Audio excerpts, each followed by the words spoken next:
Yes, y'all.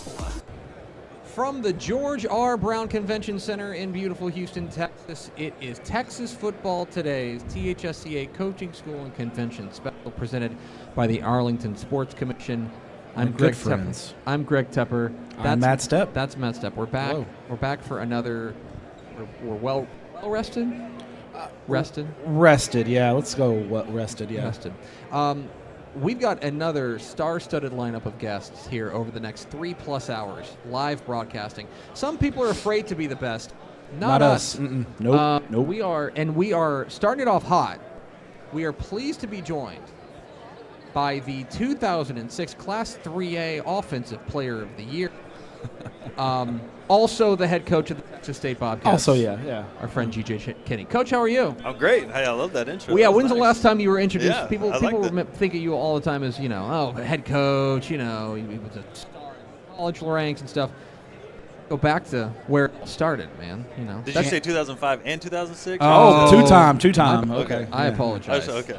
Put some respect on his name, Tepper. Cover Come on. boy. Yeah, Dave Campbell's Campbell's cover boy. Right. I mean, there's a lot in the CV for Canton, TJ Texas. Kinne. The Dairy Palace was popping back then, right? Yeah. The Dairy Palace was popping back then in Canton, Texas. I told someone the other day, one of my former players drove by and sent me a picture of the Dairy Palace. I said, that used to be $3.19. How much did you pay? I remember. After every Friday night, Dairy Palace, milkshake. Oh. $3.19. That's the life. Yeah, I was going to say. Let's go That's back when life to was simple, right, Coach? Coach, sure. you are. It's been quite a whirlwind of an off season for you guys. For sure. I mean, obviously, the big news is the move to the Pac-12. I guess my question is what is the scene and the vibe around?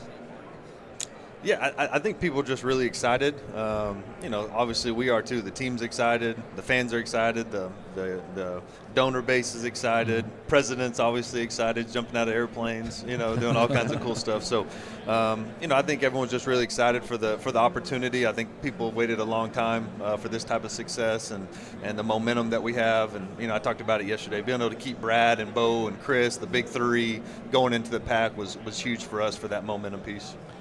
The move's been rumored for a while and talked about. The landscape's been changing in college football a lot in the past 10 years or so. When you're out on the recruiting trail now and you're recruiting, having that Pac-12 brand behind your program and the brand that Texas State's built up in your tenure has been really impressive. But now you just get to add that extra cherry on top that we're moving to the Pac-12 and playing in a major conference. I mean, I got to imagine that's the recruiting pitch. It was. I think it's already a great pitch because San Marcos is awesome. Like you talk about a quintessential college town, but then adding that Pac-12 onto it's got to make your job and your coach's job a lot easier being able to recruit these kids. Yeah, it really does. And we saw the excitement last year with the recruiting and the guys were able to sign, obviously the first 4-star in school history. And like you said, San Marcos sells itself. Our location, the university, it's one of the real college towns of Texas. You still get that college experience. And now you add the Pac-12 to it and the teams we're going to play and the locations we're going to play, going to Boise and playing on the blue turf. And it's just a great time to be a Bobcat, and the recruiting is definitely heating up. I want to ask you about being here at the THSCA Coaching School Convention. You are, among many other things, a coach's kid. Yeah. This is not a foreign place for you. Now, as the head coach of one of the prominent programs here in the state of Texas, what is it like for you to come back to the THSCA convention? It really is. It's really cool. I mean, I spent the last hour just kind of walking around and making sure I got to see people. I think I've seen 3 of my former teammates. A bunch of former coaches, coaches that were my coaches, and so it's just a really cool experience. I remember coming to this when I was a kid with my dad and him going off to coaching school and bringing 3 or 4 coaches back and we need an offensive coordinator, we need a running back coach, we need a corners coach. All right, let's go to the job board, let's figure out who's out there and go get one. I'm kind of the same way right now. I have an open running back job, so I'm pretty popular around here. Oh, I bet. People are coming to talk, and I did the same thing. I interviewed 4 or 5 people last night, and man, it's it's just awesome. It's just kind of the kickoff for football for us, but there's nothing like Texas high school football and the coaching. You talk about your dad, and he's currently the defensive coordinator there at Vernon, and he's a defensive guy coming up, and was his very successful head coach at multiple stops. You came up, you were a quarterback. I think of you more as an offensive guy, obviously. So, do we ever get any chalk wars at Thanksgiving dinner or anything? You and your dad getting on the board and getting after it a little bit? A little bit. He comes and still works most of our camps in the summertime, and we do more talking and strategizing together probably more than against each other. But obviously, my dad was super innovative on the defensive side of the ball. But I think he was we talked about earlier, just when we made that move when we were at Mesquite. I was an 8th grader going to Canton, like, hey, we're going to run, this spread up-tempo offense when we went to Canton and studying, Coach Dodge and Sam Harrell and all those guys, those great offenses back in the day.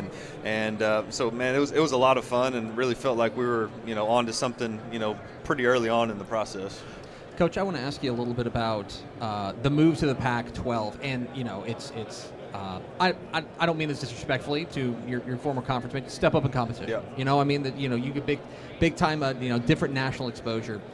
Does your idea of building your roster change, or do you look around and say this is only reinforcing what we're already doing? Well, I think it's probably just more reinforcing what we're already doing. I mean, we're already. Since I got here, talking about the Take Back Texas and recruiting Texas high school like crazy, and to me, there's a reason why all those teams out west are coming here to recruit our kids, and to me, that's going to be our edge going to the Pac-12. Is like, hey, y'all stay out there. We're going to come and beat you with these Texas high school kids, and we're going to develop them and do it the right way. You mentioned Take Back Texas, and I think y'all's social media and the buzz that you guys have built around the program since your arrival there has been really impressive. So are we going to put any kind of moniker? I'm hoping we can get some Pac-12 after dark with the Bobcats, sure. And maybe get like a 10 o'clock West Coast game. And, we need to get some branding for that, too. Oh, for sure. It's coming. Don't worry. Let's talk a little bit about your team coming into 2026. You guys have obviously made really consistent strides, during your tenure. When you look at the roster that you're going to put out on the field in your inaugural season with Pac-12, what has you excited about this particular roster? Yeah, I think it starts with Brad Jackson, our quarterback. San Antonio Reagan, as a redshirt freshman last year, had close to 40 touchdowns. True dual threat guy, unbelievable kid, unbelievable competitor. Anytime you got a quarterback, you got a chance, and I think he's the best around. And then we got our other two big receivers, 2,000-yard receivers, only team in the country that had 2,000-yard receivers on the same team. Bo Sparks from Franklin and Chris Don from Mesquite Horn. And so, getting those guys back. And not only is that exciting for their level of play and the production that they had last year, but I think it speaks to the culture and the momentum and, the excitement going around San Marcos. Those guys could have gone anywhere in the country, and they chose to come back to Texas State. So that was a huge win for us. You talk about, in this day and age in recruiting and evaluating high school prospects versus the transfer portal, you talk about Bo Sparks from El Paso Franklin, Chris Don from Mesquite Horn, maybe guys who were under the radar at the high school level. How key is that for you and your coaches? And how do you thread that needle of, we want to identify these guys, but we don't want too many people to know about them because we want to keep them a secret and that kind of thing? Or does that change now that you're moving to a Pac-12? Because before, you're in a G5 conference. If you talk about a kid too much, one of those big Power 5 schools is going to come kind of scoop them up. Now you guys are playing with the big boys. That's got to be exciting, but also the evaluation process. How key is that for you and your coaches when they're out there evaluating to that kind of fit and talent for you guys? Yeah, it's huge, and we're always looking for those under the radar guys. Those guys that play multiple sports and small town kids, or like when we went to see Chris Don in high school. I mean, he was out he wasn't a big time basketball player, but he's out there playing basketball. Everyone, the women's basketball coach talked about him, the track coach talked about him. He kind of called him the mayor of Mesquite. He was just kind of everywhere, and so you kind of identify those special type kids that love football, and then Brad Jackson, the same type deal. We had him at camp. He was a big time, He's a good baseball player, wasn't really he? good baseball player, Yeah. really good basketball player. Just leads the FCA. He just kind of has that it factor to him. So we're always talking to these high school coaches and other people in the building to really get a good gauge for these kids to kind of know what we're getting once they get to our program. Were you a multi-sport kid at Kinne? I figured. yeah. Were you basketball or what'd you play? Yeah. So Can you describe your basketball game for us? I was more of a baseball player. I played basketball, but I was more of a football, baseball guy. And then my dad made me run the 400 or the 4x4. Of course, to of try to course. get some points. One of those type deals. But more of a football, baseball guy. What position? I played a little bit of everything. My freshman year was a shortstop. Then I kind of moved. The 7-on-7 got really big when I was in high school. Yeah. So I was like, all right, do I go play this 7-on-7 or summer baseball? So kind of took a step back from baseball and then kind of transitioned to outfield, a little bit less, practice and all that. But yeah, started all 4 years in baseball and football at Canton and Gilmer. The G.J. Kinney, Houston Tomanello combination at Canton was elite. Y'all were putting up some numbers back in the day. For sure, man. A lot of fun. I want to your schedule heading into 2026.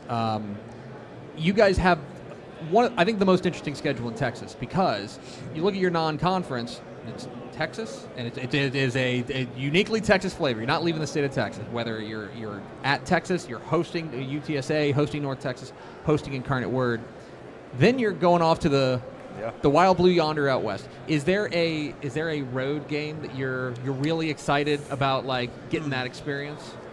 Yeah, I think that first, obviously, start off with you talked about the non-conference, the Texas team. To me, that's really cool. Mm-hmm. That's really cool. I wish everyone did that. I wish we did it every year like that. I'll to just be honest with you. Editorialize here. Yeah. As the editor-in-chief of Dave Campbell's Texas Football, I wish we would do that more often. Great for the brand. Great for our brand. Yeah, I love it. It's awesome. We just have so many good coaches and great universities in Texas. We should play each other and do this every year. But I think the road game, probably that first one, the San Diego State, obviously going to San Diego, first Pac-12 game, primetime slot. 9:30 kick around here. Yeah. Let's go. I know. Past my bedtime. But Bobcats after dark. Yeah. Let's go. It's going to be fun. All right, you want to ask about San Marcos? I know you. Let's talk about some Coach Kinney's San Marcos favorites. We are Dave Campbell's crew, big fans of Herbert's. Yep. So tell us about Herbert's and what maybe one of your other Coach Kinney favorites. I've talked about Herbert's. We go there. Obviously, the food's great, and it's a primetime spot. My kids love it because we got a little playground action going. Yeah. We get the playground, watch all that. How old are your kiddos? 7, 4, and 2. Just had I got a 7-year-old and a 4-year-old too. Oh, yeah. And the 4-year-old's in a cast right now, so it's been quite a summer. Oh yeah, that's tough. But yeah, we're always on the go, and my wife. She hosts a women clinic, Bobcats and Bubbles, and it's really exploded. And a lot to her credit, man, she's really gone out in the community and got all these local brands, involved with Texas State, and it's a really cool event. Bobcats and Bubbles, coming up at the beginning of August here, and it's something that same type deal is this. It's kind of the kickoff for our season, and shout out to my wife Summer for really hosting that event and working her butt off to make sure that San Marcos is well represented with Texas State. There you go. He's G.J. Kinney. He's the head coach of the Pac-12 bound Texas, the official Pac-12 members. Pac-12, July 1. They're official now. They're locked in. Coach, we so appreciate your time. Congratulations again on all your success, and looking forward to putting the Pac-12 champion Texas State Bobcats on the cover next year. I love it. How about Let's do it. Let's go. Let's do it. I love it. Appreciate y'all. Thanks, Coach. There goes Kinney, head coach of the Texas State Bobcats, kicking things off at the THSCA Coaching School and Convention. A lot of buzz around Texas State. A lot of buzz around what the Bobs have got going. I know there's my mom's a Texas State alum. Oh, is she? And so she's fired up about the move to the. Oh, hold on. Okay. Elaine's taking a photo. Hang on. Oh, we're taking a photo. That's what we do here on live broadcasting. Kinney. Gotta love it. And yeah, a two-time. I should have put some respect on the two-time 3A. Two-time 3A player of the year. What are we doing here, Tepper? I pulled up his old Tulsa thing, and they only listed. What's Tulsa's slacking over there? Yes, 2005 or 2007 Tulsa or 2010 Tulsa athletic department. I would like to have a word.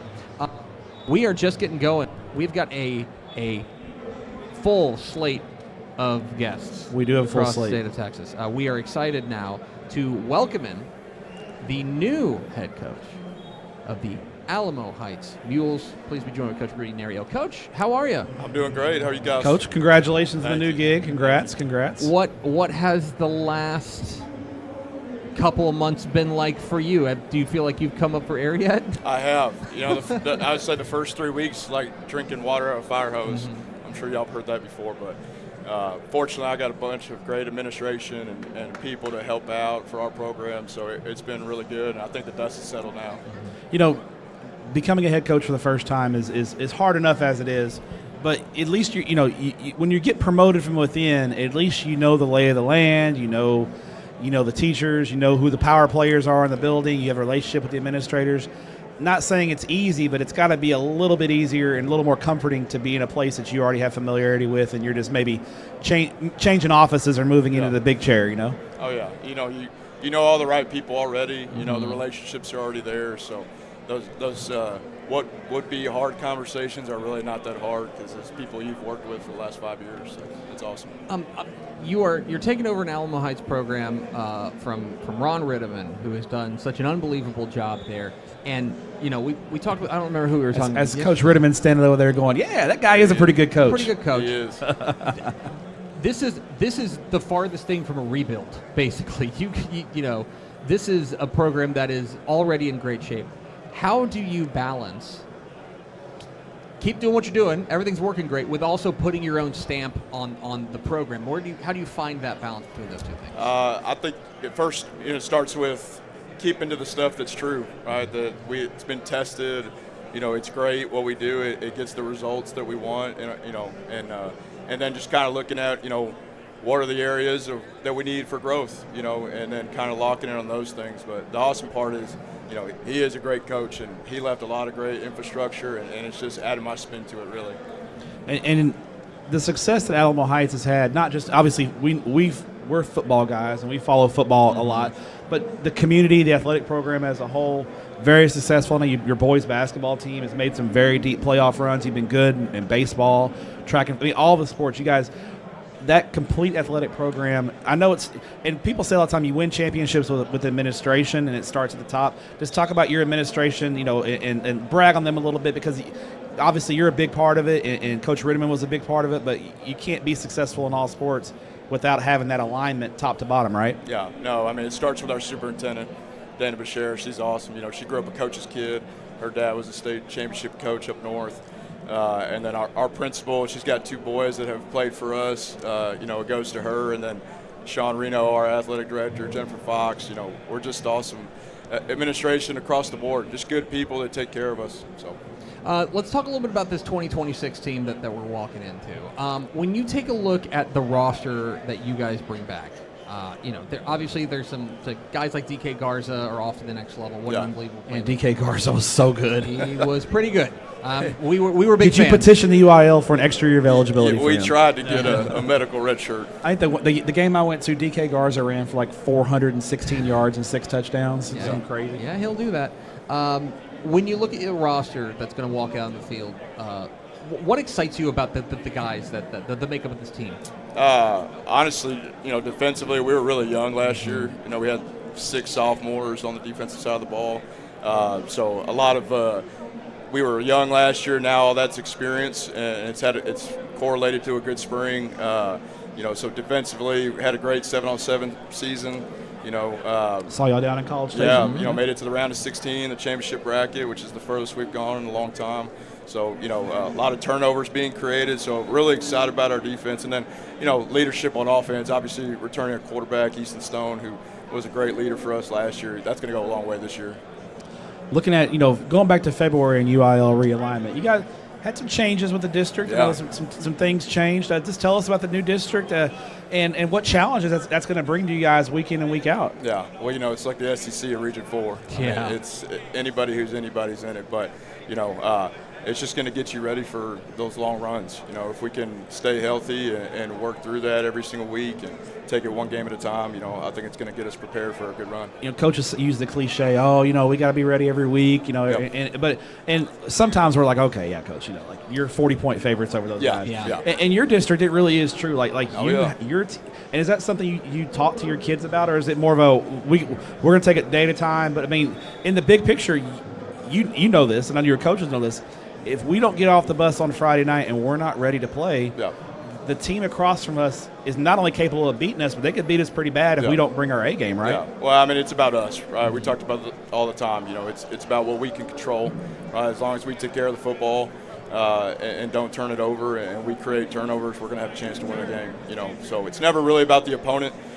We obviously have a healthy respect for all those teams, but like you said, it's a reality. If we don't do our job, it's not going to matter on Friday night. Rudy Nerio, new head coach of the Alamo Heights Mules, join us here on Texas Football Today. Get involved in the conversation at hashtag TF Today. Coach, the other thing about your new district is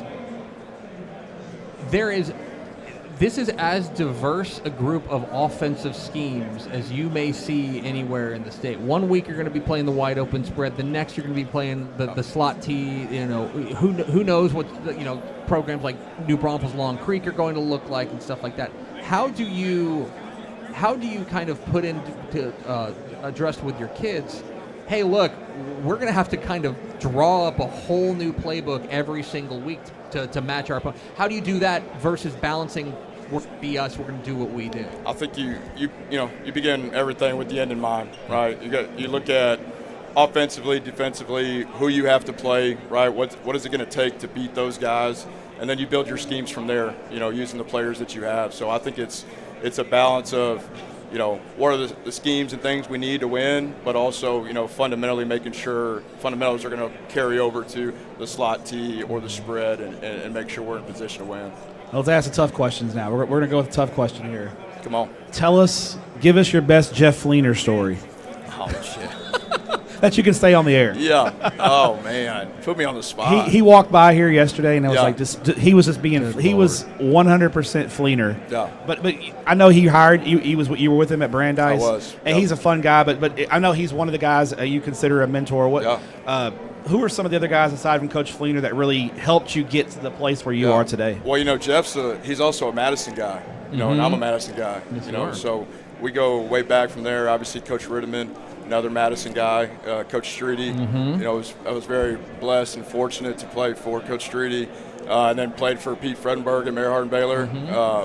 Another one of the Mary Hardin Baylor. We got Lee Yes, Munn sir. coming on in a little while. Yeah, so. it's my boy. Me and Lee were GAs together just I got done playing. Lee was a couple years older than me, so I saw Coach Fred on the elevator yesterday. He was just rocking and rolling. He was rolling. You don't have to look very far to find Crusaders. So I would say those have been my biggest influences, you know, and then obviously I went to Brandeis also with David Branscombe, so he was the DC and then became the head coach. So Another Mary Hardin Baylor guy? yes, and so it's been an unbelievable ride. I'm very blessed to work for and play for the people that I have. The crew mafia is really deep here at THSCA, isn't it? Yeah, it is. Now you were an all-city offensive lineman there at Madison. Yep. Do you find yourself being tougher on your offensive line than maybe you are on other position groups? Of course. You know, that's my baby. You know, and I'm not straying too far away from them now that I'm in the head job seat. But yeah, I mean, absolutely. But I think biggest thing, it takes a lot to coach that group, you know, and to make them good and develop it. So really, just taking what I've done with that group and in the course of my career and taking all that and really bringing it to a team culture, and that's kind of the direction we're going. You know, football is the ultimate team game. It's, you know, there's so many parts involved in winning a football game, but then the offensive line, that's got to be the most cohesive unit out of any position group on the field, offense or defense. When you were coaching O-line, you know, as a position coach, and you were coming up, and now you're as a head coach, how important is that for your offensive line to kind of be together, do that bonding, go have dinner on Wednesday night, you know, eat together? How and it's all cliche and it's all stuff that, you know, we talk about, but it's really important, isn't it? Yeah. Well, I mean, I think it's the most special position group in all of sports. I mean, you're not going to get much credit for what you do. You got to get 5 guys to think as one and communicate and be on the same page. So, you know, if there's no chemistry and they're not hanging out a bunch together, you know, we're not going to be any good in the game. You know what I mean? Finally, Coach, the last one from me. Promotion into the big chair of state power in San Antonio. What does Mrs. Nerio think of this? What is she? How is she? Has she kept you humble? Of course. Has she been able to? Oh, yeah. Well, I'm not me without her. Yeah. I don't. Y'all haven't met her yet, but you will. She's very much. She's the best coach wife out there. She was Woman of the Year for the Women's Association. In 2021, 2020, something like that. She's all about it. My kids are in that field house all the time. My twin girls, they're going to kindergarten. They're at Alamo Heights, and got a baby boy that's 8 months old. So you're busy, Coach. I'm busy. I'm in the thick of it right now. But I wouldn't do it without her. I mean, she's there all the time. She loves on our kids and our program, and she's always there. Well, no, she's got Ashley Pickle, Vianney Moreno, and Mallory Hartley are big fans of Mrs. Nerio. Big fans. Mrs. Nerio, Lucio. She's the best. He's Rudy Nerio. He is the new head coach of the Alamo Heights Mules. Coach, congratulations on the gig. We are so thrilled for you. We're really excited to watch your Mules in the fall, and thanks for making some time for us today. Thank y'all. Appreciate y'all. Congratulations. There it goes. Rudy Nerio, head coach of the Alamo Heights Mules, join us here at the THSCA Coaching School and Convention. We are live on the floor here. Coach, appreciate you, my friend. The big names are lined up over here. I see Colby Carthel over there. Oh my God, it's big shoes to fill. You know what I mean? Coach Ritteman, legend in San Antonio. And the things that he did at Alamo Heights, and like you said, you mentioned he's taking over our program, and that standard is really high. Yes, the standard is we are going to be contending for a championship, and that's why I think you and I talked about it on Tep and Step whenever that job came open. It just made a lot of sense for them to promote from within. You reward success when you've had success. You want to promote from within. And reward the guys that have had success. Coming up after the break, we are going to be joined by a mystery guest who may have just shaken our hands. A guy who played in the state championship game last year. Hiawatha Hickman, head coach of the West Orange Stark Mustangs. It's after the break. In Texas, football starts long before kickoff. Early mornings, long days. At Huntington, we're here for it all. From preseason grind to Friday night lights, we look out for you. Huntington Bank. Pour some sunshine with new First Light Community Coffee's first ever light roast. This blend has notes of honey and brown sugar that will brighten any part of your day. Try First Light now at communitycoffee.com. Hello, Candace. Not you again. Me again. Remember our last oil change? Your boyfriend said he knew a guy who knew a guy. None of those guys knew what they were doing, including you, Todd. Silence your oil change anxiety at Valvoline Instant Oil Change, where you can watch our experts change your oil right from your car. Thanks for coming in. And finish in about 15 minutes. Valvoline. Service you can see, experts you can trust. Friday night football is here, and Hometown is trusted by thousands of schools across the nation to make game days effortless. Sell tickets online, easily scan them at the gate, track sales in real time, and keep your community connected with a free athletic website. Make every game a Hometown game. Visit hometown.com to learn more. Every legend starts with a vision. For Dave Campbell, that vision was clear. Tell the story of Texas football like never before. In 1960, he built something no one had before, a magazine that became the Bible of Texas football. Coaches, players, and fans didn't just read it, they lived by it. His words shaped the game. His vision built a legacy. And his name? It will always be written in the story of Texas football. Dave Campbell's Texas Football, where legends begin. Back here at the THSCA Coaching School and Convention in Houston, it's Texas Football Today, presented by our friends at the Arlington Sports Commission. Thank you, Arlington Sports Commission. Thank you to the Arlington Sports Commission. Let me tell you something. Football season starts here. You know where it ends? It ends at AT&T Stadium in Arlington, Texas. That is such a perfect segue to a guy who the last game that he coached was at AT&T Stadium in Arlington. Hoping to get back to AT&T Stadium. We are pleased to be joined by the head coach of the 4A Division II state finalist, West Orange Stark Mustangs, Coach Hiawatha Hickman. Coach, it's good to see you, my friend. Hey, good to see you guys. It's good to be here. Appreciate you taking some time. I know. you make it to a title game, everyone's pulling you in a bunch of different directions. I know, it's just it's a little different atmosphere when you get in the mix and you play for a state championship, and everybody wants to know what you're doing, and how did you get it back to where it needs to be? Hey, we just did it the Mustang way. I want to ask you about you personally and how gratifying last year was, because we know like the first couple of years, we know the effort was there, and the results just didn't follow. Didn't come. 2024, a really nice step forward with 9 wins, and then last year, the breakthrough to the state championship game. I know you always knew that was there, and if we just kept chopping wood, we were going to get there. For you, how gratifying was it for you to get those rewards for all that work? I mean, all the work that we put in paid off. I mean, we're West Orange Stark. I mean, when I took the job, I knew it was going to be a grind. A lot of people didn't really understand. I had been there 6 years before I got the job, so I knew what we had. I knew what was coming, and it was all part of the plan when I got the job with the superintendent and everybody brought me in, that we had to develop some guys and get us back to where we need to be. I think Matt said it, when y'all talked about, on the semifinals that we're getting there. Hey, it's about dudes. And now we have some dudes. We got some dudes. We developed some dudes, and we've got some dudes that came along. And when you got dudes, you got a chance. And that's you talk to enough coaches and guys who are in this business a long time. Obviously, coaching helps, but and you know this as well as anyone. Sometimes the best coaching jobs are when you go 5-5. If you take a team that's got 2-8 talent and you get them to 5-5 or 6-4 and that kind of thing. The key, and I thought what was the blend last year is you obviously had a lot of talent, but then also that coaching, you guys were able to scheme and coach them up and win in some different ways. Yep.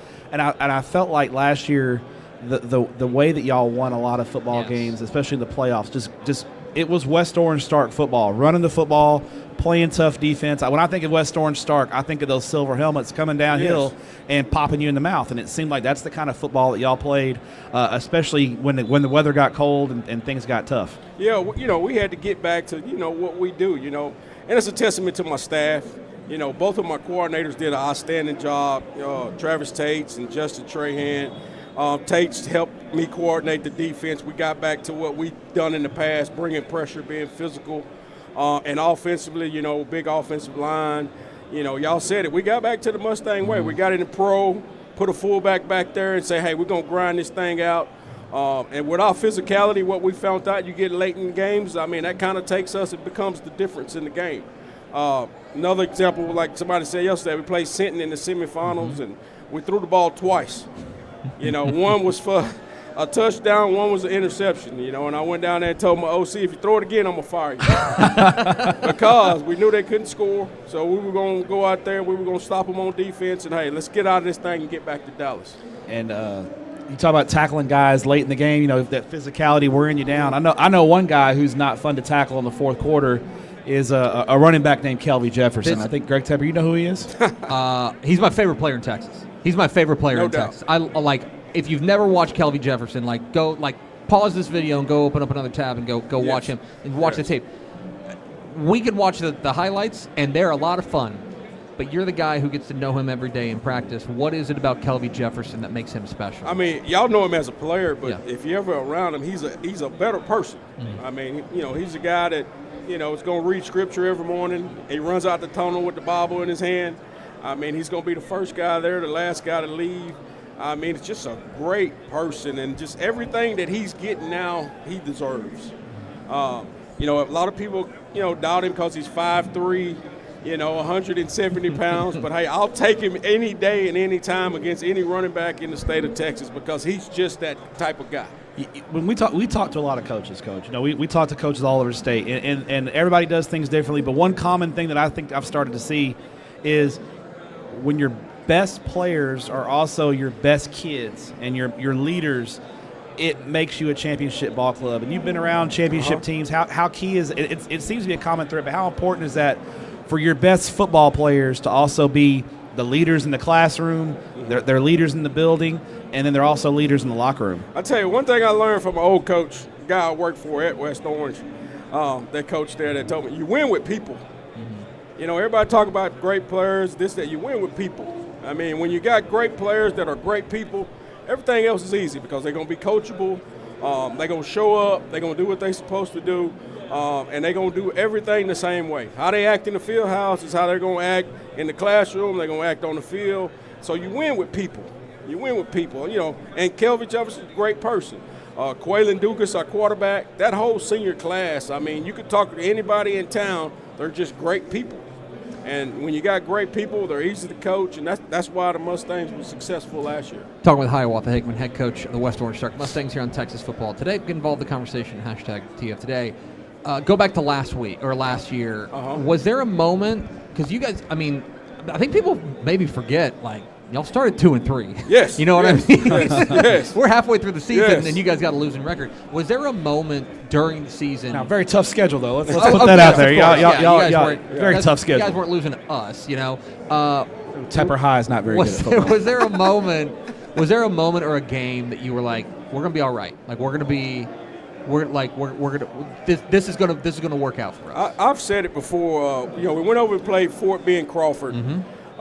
Week 5, and they went up on us 22-0 at halftime, and 29-7 at halftime, and we went in at halftime, and we had to challenge a couple of our guys, and talk to some of our coaches about how we wanted to go about some things, but we shut them out the second half.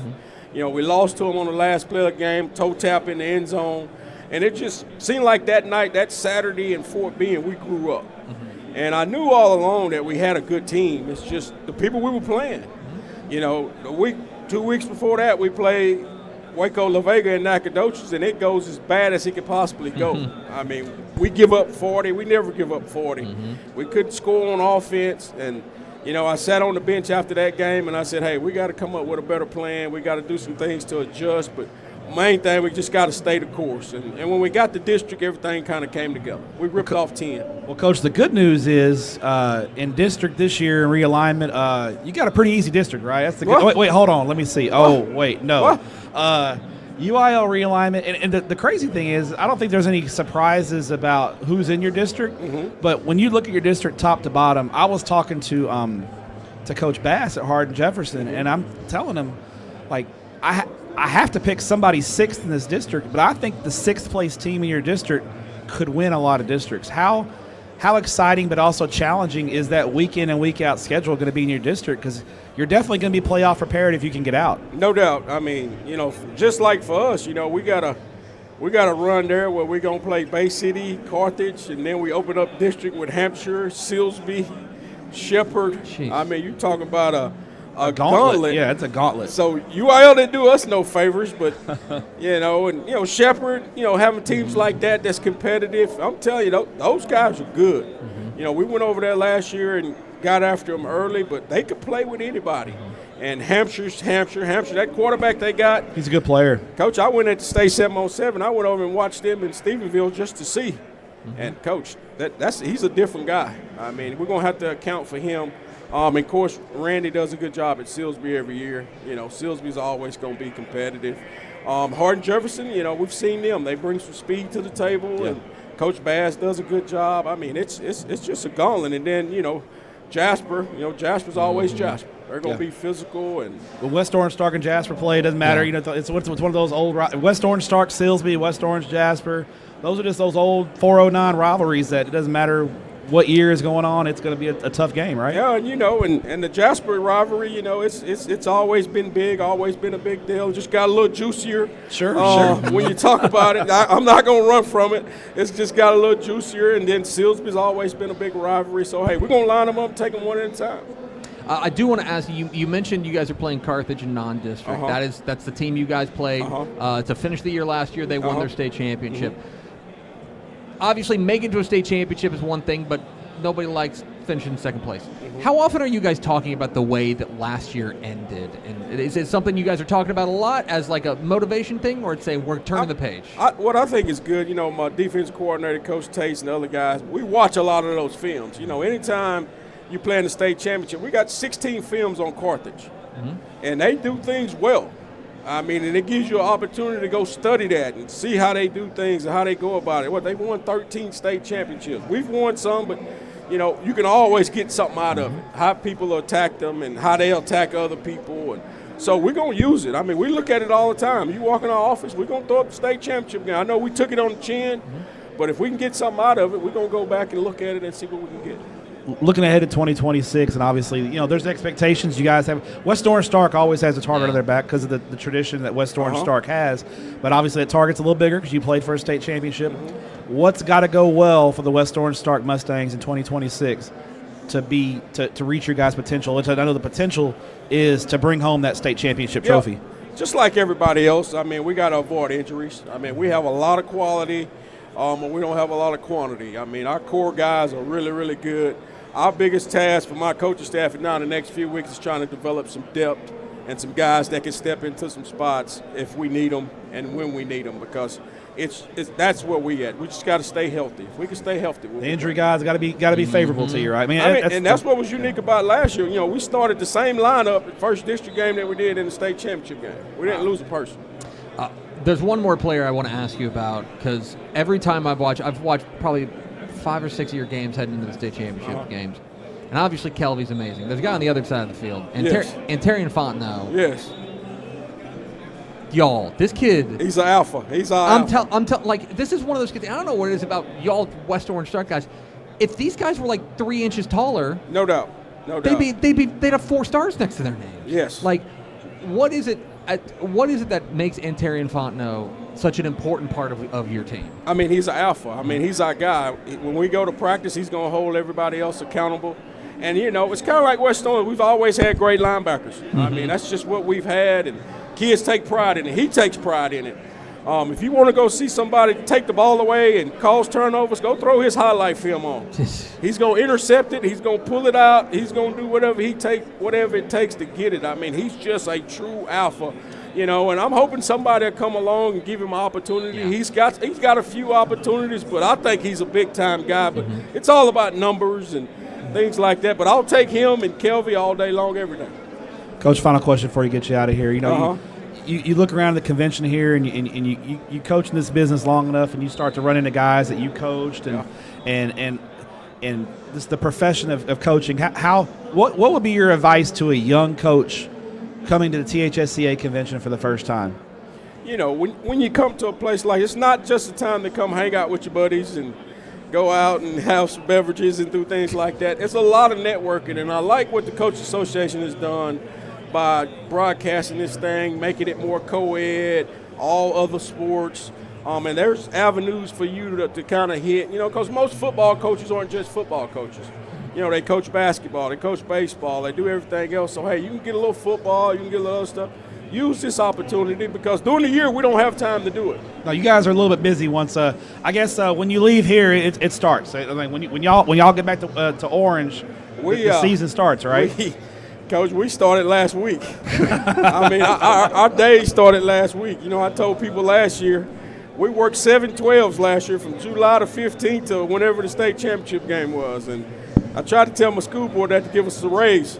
Come on, the guys at the plant, when they work there, they make all kinds of money. So, But hey, we love to do it. We're ready to do it, and we're excited about it. So what you're telling us, is you're really hoping to be working in late December, right? No doubt. Hey, in my community, hey, you better. He's Hiawatha Hickman. He's the head coach of the West Orange Stark Mustangs. Coach, congratulations again on all your success. Thank you guys. Thanks, Coach. Appreciate it. Thanks for making some time for us. We appreciate you. Hiawatha Hickman, head coach of the West Orange Stark Mustangs, hopping on with us here at the THSCA Coaching School and Convention in Houston. Number 2 ranked team in the state. Number 2 preseason poll. We are fans. We think they're going to be a good football team in 2026. I think they'll find 11 to put on the field. Yeah. And I'm they're the team.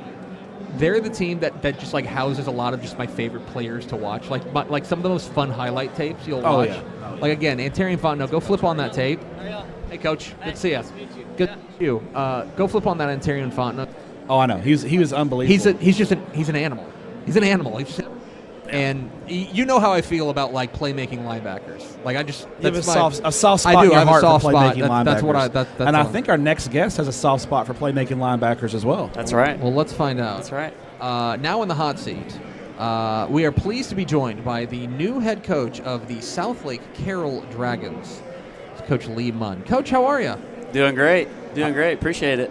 Still weird hearing that a little bit? A little bit. Yeah.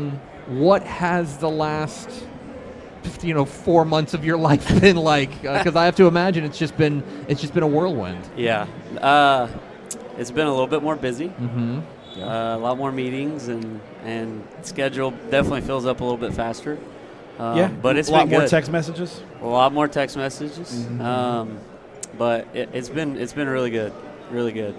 Coach, when you got the job at Southlake Carroll, and obviously the tradition never graduates. Right. The Dragon tradition is extremely strong, and obviously you've been a part of that program for quite some time as a defensive coordinator.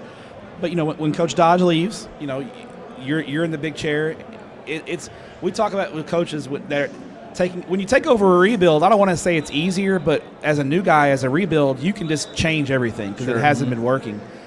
Obviously, what's happening at Southlake Carroll has been working for a long time, but at the same token, you're going to put your own spin on it. So how do you thread that needle of keeping a lot of things the same, but also minor tweaks, putting Coach Munn's stamp on the program? Yeah, I think that's one of the biggest things when we kind of evaluate.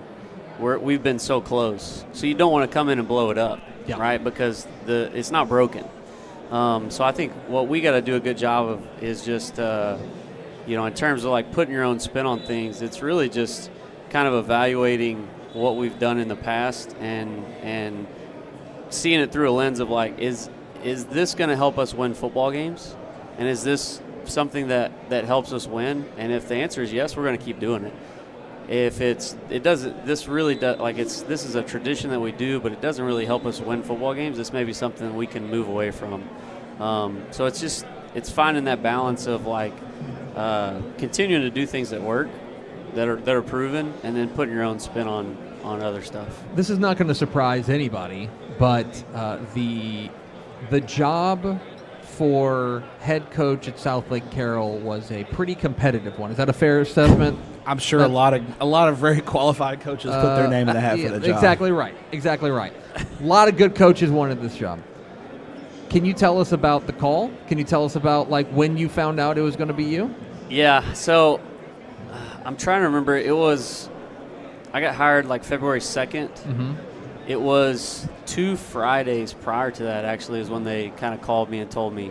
I had a meeting with the superintendent, and so I kind of had to keep that like close to the vest for about a week and a half, which was really tough. Were you just freaking out? I think did you get hired on realignment day? The official hire was realignment day? Yeah, and I couldn't tell anybody. You're hanging out there at Burrville, and you're just like, I'm, just the interim coach or whatever. Yeah, exactly. So that was wild, but it ended up all days to get hired. Realignment. Exactly. So, but it ended up working out. And when you address your guys as their head coach for the first time, I mean, they know you. You've been around the program, but it's different coming from assistant coach to being the voice of the head coach. What was your message to your guys the first time you addressed them as the head coach? Yeah, I mean, the biggest thing that I told them was they make up the program. It's always about the players at Southlake Carroll. And so I told them, like, it doesn't matter who's standing in front of you. It could be anybody standing up in front of this team. You guys are going to be the ones that make the program. And so that was like the big message from the jump was, I'm excited to be able to lead it, but ultimately the program is what it is because of the kids that we have. Coach, you coming up, you're an East Texas guy. Yep. Paul Pewitt, right? Yep. Omaha or Naples? I grew up in Omaha. You grew up an Omaha guy. So can you compare and contrast Omaha, Texas, and Southlake, Texas? Well, but growing up, did you always want to be a coach? Was that something you thought of? Was there a coach in your life as a young man who made a difference in your life, who caused you to want to get in this Absolutely. profession? Yeah, absolutely. So when I was in 7th grade, Pewitt went through a coaching transition, and they hired a guy named Brian Huckabee. Mm-hmm. And so he was kind of the first coach in my kind of life that I knew in the 8th grade that this is what I wanted to do. Like, I wanted to be a coach involved in sports, doing something. But it was definitely like he was the driving kind of factor behind that, because of like when he came in and just the leadership that he had for the program and the quality of like human that he was. So he's definitely kind of, been the first guy for me. It was Coach Huckabee. And then from there, I was very blessed to play and coach under some unbelievable people. Well, we may talk about your college days here in a minute. Yeah. We had Coach Nerio on just a minute ago. Rudy. And the Mary Hardin Baylor Mafia is alive and well, isn't it? The crew mafia are everywhere. I want to ask you something all coaches like talking about, which is games they lost. Oh, yeah. Let's go back to last year and the way that the last year ended, which, as a neutral observer, was spectacular football theater, and from your perspective, I'm sure was a terrible Saturday. Yeah. How often do you guys talk about that? How often do you talk about the way that it ended? How much do you use that as fuel, or is it just a look? We turned the page. It's 2026 now. We're worried about taking care of it. I think the one thing that if you don't win the last game, what you can do is you can always look at the last game you lost and kind of take things from that. But I think that's kind of a narrow-minded viewpoint. Like, you got to look at the whole entirety of last season. And when we kind of look back at last season, it's not just pinpointing that one game. We got to kind of, from August to that point, what can we do better to get us over that kind of aspect? Now, you still, we don't talk about it with our kids. Like, next year is a completely new team. It's a new journey, but it's definitely something that you still think about, and it's like, dang, we let that one go, Now, looking ahead to 2026, and we'll talk about your team specifically, but I want to talk about your schedule first. And, boy, you scheduled a bunch of cupcakes in non-district. Real easy. Cruise through non-district and go 3-0. This guy's who's the crazy person that set up this schedule? You want to talk about padding his record early on. You just, But, and I think if there is one thing that last year, maybe we thought really highly of Southlake Carroll last year. We thought if there was a concern last year, we were like, you were in a nine-team district, which was out of y'all's control. You only had 2 non-district games because you were aligned in a 9-team district. But we looked at the schedule and we were like, Southlake Carroll, that we know they're really good, but we don't know if they've been really pushed to the brink because they didn't have a chance to play a tough non-district schedule.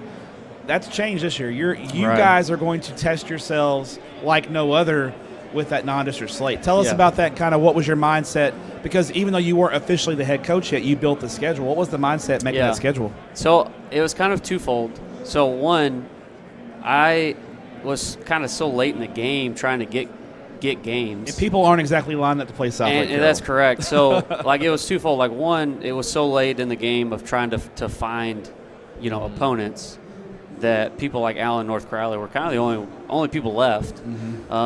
So that was kind of part of it. But the other flip side of that is we made a conscious decision as a staff, like, we've got to challenge our guys early, especially we're going to be super young on defense. And so the thought process behind it was we got to put our kids in a playoff environment early in the year against a quality opponent. And, ultimately that's what, we don't have none of our goals are aligned towards non-district games. Right. Sure. So our goals are we're going to win district, we're going to win on Thanksgiving, we're going to win a state championship.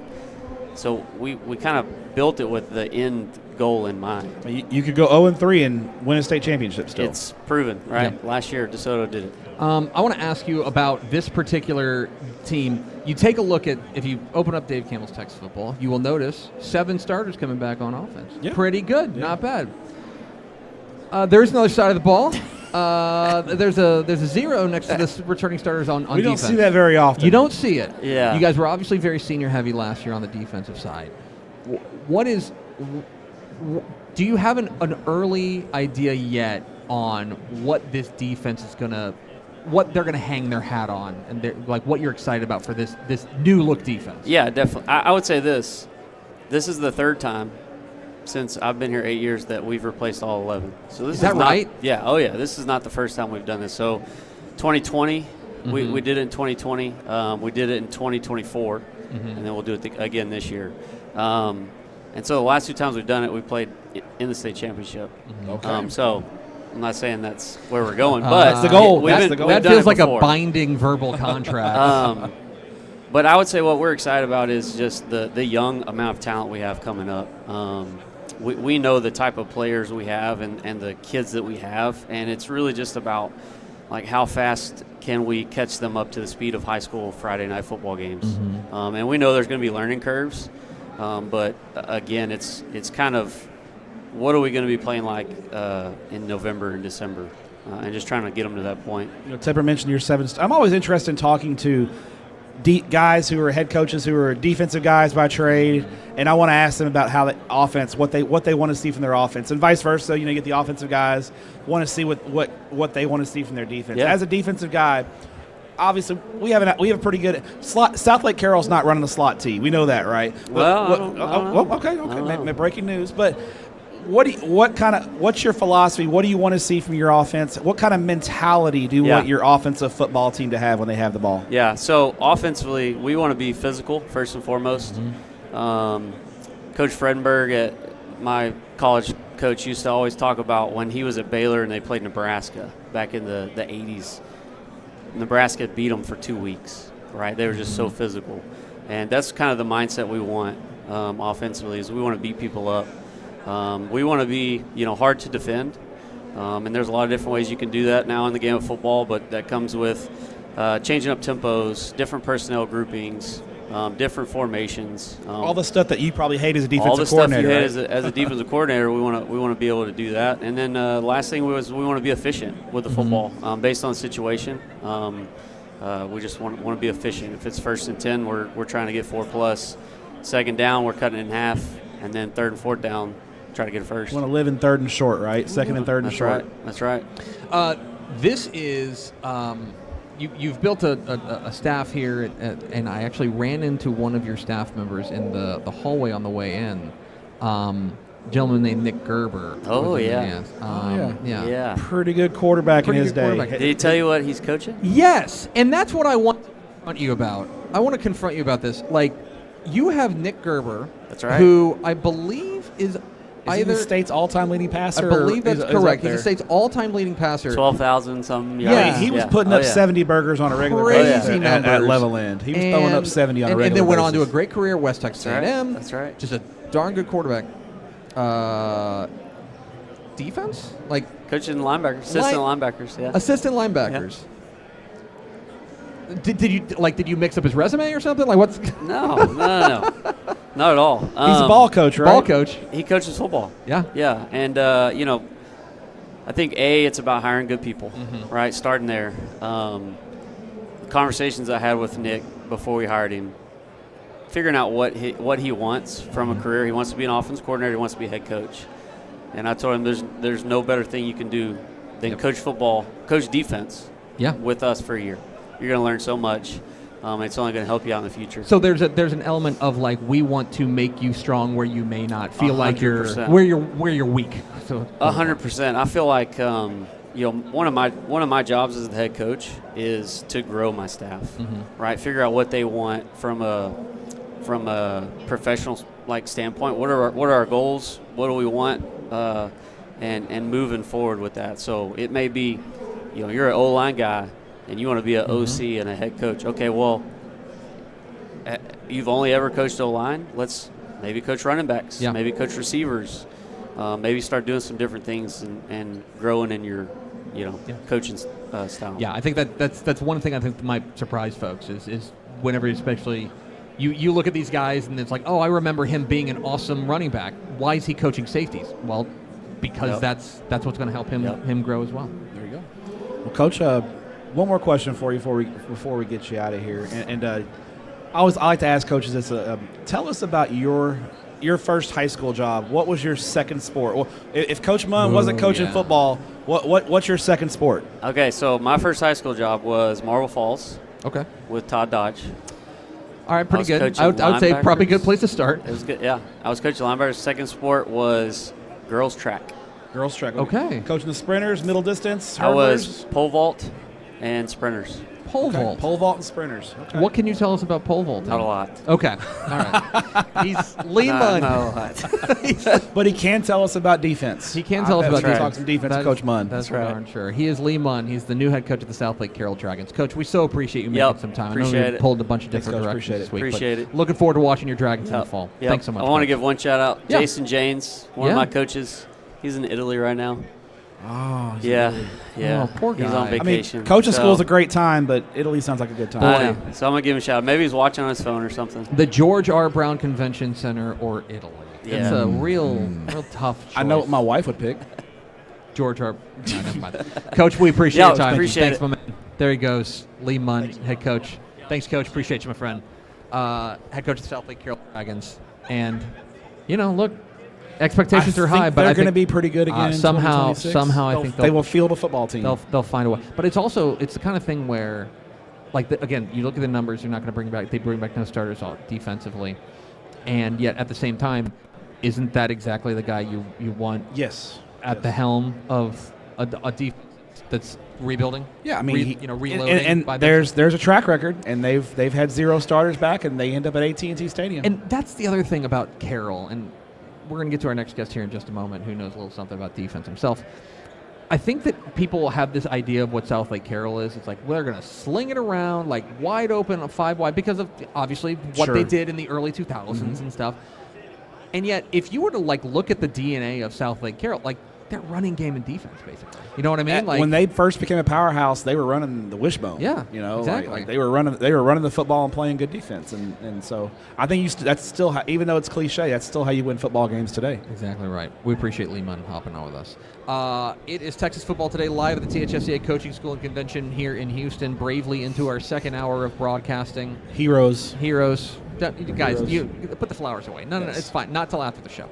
But one guy who's certainly gotten his flowers the past couple of years. See that? That's professional broadcasting. Oh, segue. look at that. We're pleased to be joined by the head coach of the Ganado Indians. It's our friend Josh Ervin. Coach, how are you, my friend? Good. Thanks for having me. Thanks for making the trip exclusively and only to see us. I presume we're the only reason. Yeah, the only reason we're here. Not that long of a trip, right? No, sir. About an hour and a half. Hour and a half. Okay, Yes, sir. Okay. Hour and a half.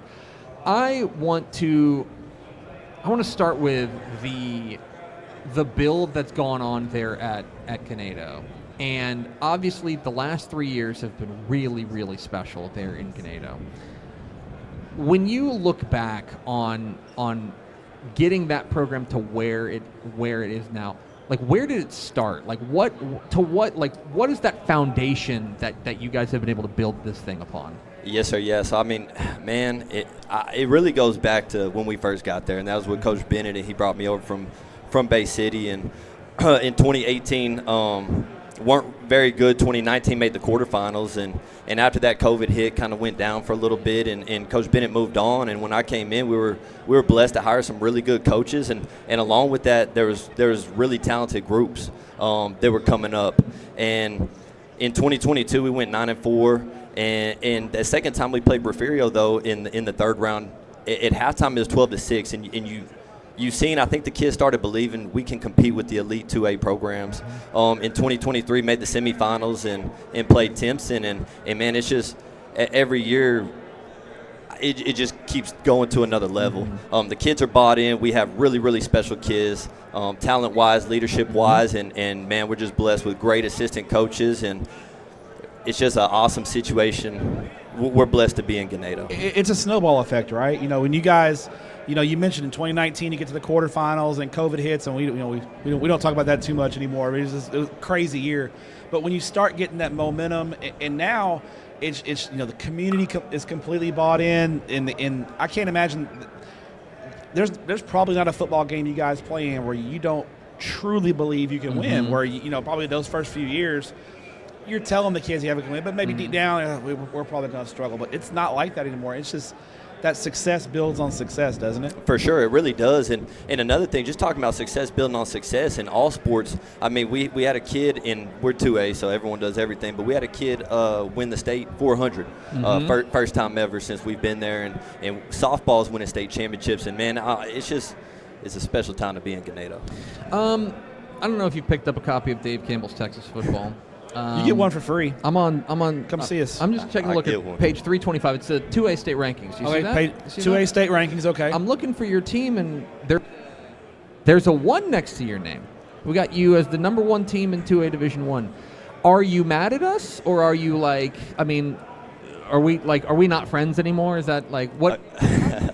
a couple years ago, the first time, I guess in 2024, we were number 1. I said, man, I'm not going to lie. I remember talking to you at State 7-on-7. I was hoping that we weren't. I really was. Yeah. But, I mean, being the second time now, it is what it is. Mm-hmm. At the end of the day, and I think y'all asked a question a couple years back about does it put a target on your back or something like that. And I don't know. I don't know if it does or not. Maybe it does. But at the end of the day, we want you have to want the best competition that you can get to prepare your team to potentially make that long run. And so, I don't know. We're going to focus on us, try to get better every day, and we'll see what happens. I would like to point out that we were right that year. We were right that year. Well, now, we had nothing to do with it, but you know, we were right. Matt, y'all did win the state championship. Matt, have you noticed that people never tell us how right we are? Never. They always when I pick against their team, it's always, oh, you picked against us, we won. And then when we're right, no one we were right, Coach. Yeah, we're right. Now, appreciate you guys making us look smart. Yeah. And you and your kids had a great year, and maybe history. I'm sure you're hoping history will repeat itself. For sure. Yes, sir. Speaking of success, let's talk a little bit about what happened a few weeks ago there in College Station. You guys won the state 7-on-7 championship, and you guys have been very good at 7-on-7 in the past. And we all know it is not real football. There's no linemen out there, and quarterbacks have 4 seconds, and they don't have any pressure on them and that kind of thing. But there are some benefits, and obviously if there weren't benefits, you guys wouldn't play. For you, first off, what is the benefit of playing 7-on-7, and do you feel like winning breeds winning? And when you guys put Ganado on your chest, it doesn't matter if you're playing checkers, you're swimming, you're playing basketball, playing 7-on-7, you guys want to win, right? Yes, sir. Yeah, so 7-on-7 wise, man, what a huge benefit I think it is. And not just offensively, we run the spread. We're running the same exact plays in 7-on-7 that we do come Friday nights. No 2-yard curl routes where a defensive tackle would be? No 2-yard curls. No. Hey, I keep telling 7-on-7 board, if they're listening, we got to outlaw the little underhand through the center. Oh, yeah, I hate that too. Yeah. It's so dumb. Steven Jackson's around here somewhere, and he just runs away from when he sees that. So, yeah. But, I mean, so we run the same exact plays that we do on Friday night. So, to us, it's a huge benefit. And not only offensively, but defensively. I mean, the further you play into the playoffs, number one, you got to stop the run. And everyone in America knows that. But the further you play, whether it was Stanford or whether it was Timpson with Terry Bussey or if it's Refugio, eventually you run into teams that are really good at throwing the football too. And so you better be able to know how to play good coverage. And so it helps defensively also. Winning, Braden winning, I mean, it's gotten to the point, yes. The kids, that's what we tell the kids. When you put on the G-Spear, the expectation is to win. Find a way to win. Not only win, though, to execute at the level that we know that y'all can execute at and go dominate. And it was weird, Carter Yates wrote y'all's story on winning the Division III state championship there in College Station. And your kids were obviously happy, but y'all didn't make it was like, this is what we came here to do. We got the job done. What's next, Coach? Like that mentality of just this we expect to win now. And I'm sure when you got to Ganado, that was absolutely not the case, was it? No, it really wasn't. And that's what I tell all the coaches. In fact, since day one, 2018, myself and the offensive line coach were the only two that came in originally in 2018. And there were kids that were there, but man, they hadn't been winning. And to where it is today, however many years later that is, 8, 9, it's crazy. Even from 2022 when I first became head coach, it's crazy. But I guess that's what happens over time. The kids bought in, and they're working really hard. How old were you when you became the head coach? Man, it's crazy. It was, I think, my 28th birthday. It was on my birthday, January 26th. So you were a head football coach in the state of Texas at the age of 28. Yes, sir. Would you recommend that? It had to be hard, like just being that young and being a head coach. It also makes old guys like us feel very unaccomplished. This is a troubling conversation. Man, it was tough being young, but I was blessed. I learned from a really good mentor in Coach Bennett. We had good assistant coaches that kind of helped me along the way. And the kids, just knowing the kids, having the relationship with them, it wasn't walking into a new place at 28 years old. It was, I've been around y'all for the past 4 or 5 years, whatever it'd been, and they knew the expectation, and we just took off from there. Talking with Josh Ervin, head coach of the Ganado Indians here. Get all the conversation, #TF today. Coach, looking at the guys you've got coming back, obviously Landon Arriaga has done fantastic work. I want to talk about Logan Burris, who is in many ways like the quintessential 2A guy. like running back, linebacker, do a little bit of everything. He's also a guy that now, as a senior, he's probably going to be playing as trying to count football games. Maybe like 16 did he play varsity as a freshman? Yes. Oh yeah, he did. Okay. Yeah. He's probably getting up there to 60-something high school football games. Yeah. How important is he to this team, and not just him, but also this particular senior class that has now been with you through what has been this meteoric rise? Yeah, so talking about Logan and nickname Smoke, man, what a special kid. And I told, I think it was Carter Yates at 7on7, if we could have 11 kids just like him, and I'm not talking athletically, and he's special. If we had 11 of him, I don't know if we'd ever lose, to be honest with you, athletically. But I'm talking about the leadership and just the mindset and how hard he works every day, and just a great kid. But what he means to the football team, man, you want to talk about special. So his freshman year, he started at safety. And his sophomore year, he started outside linebacker. And his junior year, he was starting at safety again. And then this year, he's probably going to be playing one of the interior linebackers in the box, just because that's how it is. You got to move your kids around. He played receiver as a freshman. He's played quarterback. He's played running back. I mean, he can do it all. And so when you have a kid like that, he means a ton. Because he can help you out at the 2A level in so many different ways. Senior class-wise, though, so it's really special. When I became the athletic director, they were in 8th grade. And so watching them develop from 8th grade until now, man, just so special. That whole group's grown so much. They're super important to the program and what they've been able to accomplish over the past few years. Now, looking ahead, and I know it's a one-week mentality. You're not looking this far ahead, but that's what we get to do in the media. 2A Division I, Region 4, it is absolutely loaded. And it starts in your district. UIL puts you guys in a tough district. Shiner, obviously, and what they've done, traditionally as a program, playing in back-to-back state championship games, moving back up to Division I. I think Coach Jackson at Kennedy's done a great job, and they're on the rise. It's a tough district. And then, obviously, we know Refugio's going through a little bit of a transition, but it's Refugio, right? Like, they're going to be really good. Your playoff path, I mean, you're going to have to be ready week in and week out. How do you, first off, assess the challenges that your district's going to bring you guys this year? Because obviously you have a target on your back. No, I mean, it's going to be tough. It definitely is. Shiner moving up. They're always very well coached. They're tough kids. They run their offense. Their defense is always really good. They've been to back-to-back state championships. I think they return the majority of their team. They're going to be a really tough team. You mentioned it, Coach Jackson, and what they've done at Kennedy. That was a really close football game for us. It came down to the end last year, and they're returning his son and the receiver. Man, they are two special football players. Weimer's really good. Danbury just hired one of my former coaches. I know that he's going to get them headed in the right direction, and it's a tough district. But not only the district, kind of like what you were talking about, the whole region. Refugio's still there. Thorndale returns Thorndale may return 11 and 11. I don't know. I think it was all juniors. Rosebud Lott, was really young. You trade out Mason, but you got Thorndale and Rosebud Lott, so it's tough either way. And then I guess you still got Junction hanging around over there, right? And another Division II. I think they're Division II. Yeah. Sorry. How embarrassing! I know. I had Junction, but Junction played Shiner last year. That's what got me. So. Realignment. Yeah, I know. I got you. Coach, final question for you. Yes, sir. You are, you look at your resume and what you've been able to put together. You are 47-10 as a head coach. That seems pretty good. Seems Coach. pretty good. Feels like they'll probably just keep you around as a result. That's pretty good. What do you like? But you were a young coach once, coaching your first game.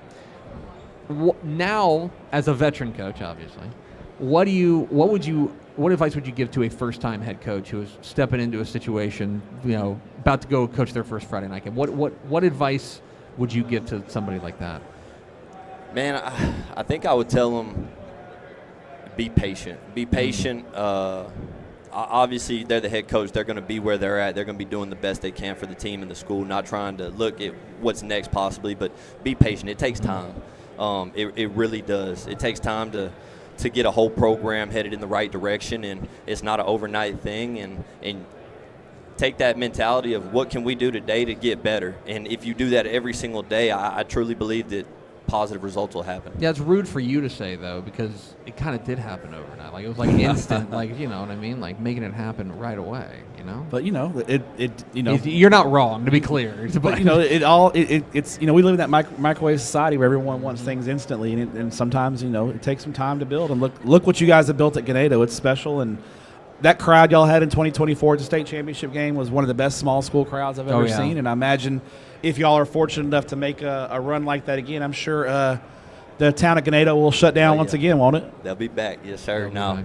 Community support, tremendous. I mean, that's what I'm talking about. Just blessed to be a part of the community of Ganado. So many good things, and man, just so lucky. Well, just to reiterate, the last time we ranked Ganado number 1 in 2A Division 1, they won the state championship. We were right. We were right, and they are number 1 again with their head coach, Josh Ervin. Coach, we appreciate Thanks, your Coach. time. Appreciate it. Congrats Yes, on all your success, and looking forward to seeing you in the fall. Yes, sir. Thanks, Thank Coach. y'all so much. Appreciate Good luck.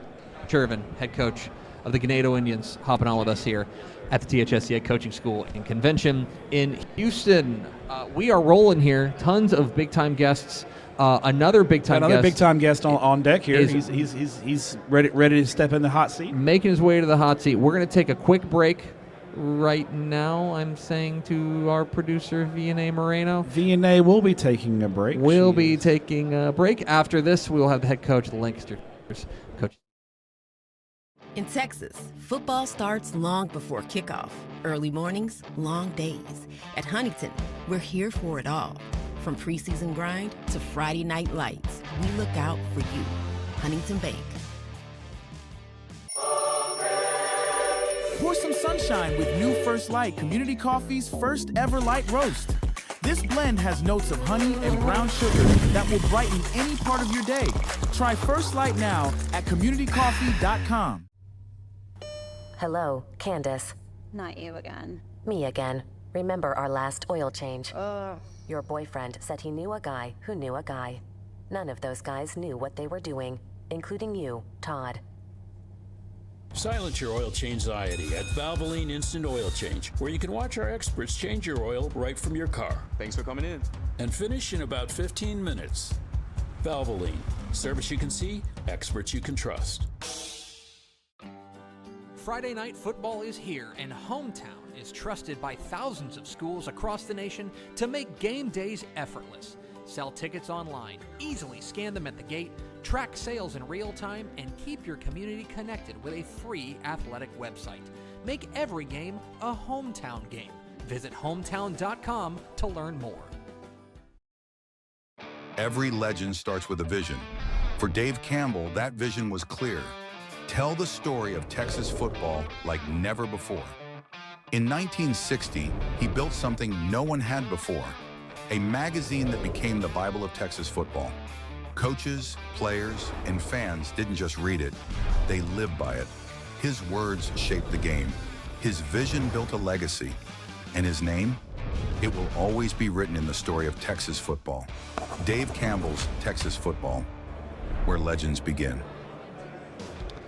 Back here at the THSCA Coaching School and Convention at the George R. Brown Convention Center in Houston. Greg Tepper, Matt Stepp here. Thanks to our friends at the Arlington Sports Commission. Thank you, Arlington Sports Commission. Thank you to our friends at Arlington. Thank you for what you've done to your bodies. We appreciate you. Let's go back to Matt Stepp. We've been talking a lot about how right we are. It's our favorite. We are. It's our favorite subject. Yeah. I want you to flash back 2 years ago, 2 years ago. 2 years ago, yeah. When West Mesquite went out and they needed a new head coach, and they hired Steven Jackson. And we went on to our podcast, run the tape, roll back the tape. There's evidence out there. Evidence. And you and I both were just like, that's a great hire. Yeah. That's a really great hire.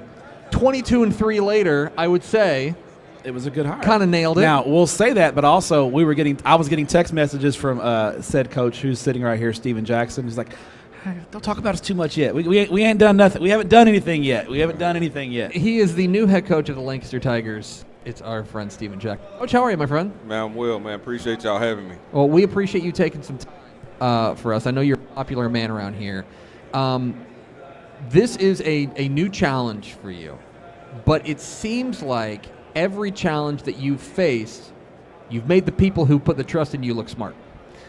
What is different about this particular challenge at Lancaster that maybe wasn't the case at previous stops?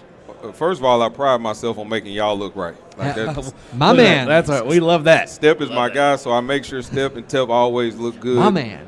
When they put my name in something, but Pickle's over here shaking her head. Like, Yeah, don't make it. Our heads are just blowing up over here. Yeah, listen, it's the truth. But I think for me, there's no difference. If we had to say anything was different, it's just you're in the hotbed of Texas high school football.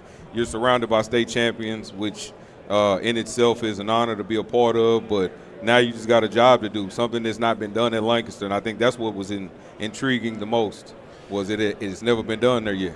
When you look at the Lancaster job, and you know, obviously, you know, when you're talking to Coach Brown, the AD, and talking to the administration, you know, and we always talk about what fits and why jobs are good fits for coaches and those types of things. Why was Lancaster a good fit for Steven Jackson? First of all, because it's where I'm from. Like, I graduated from DeSoto.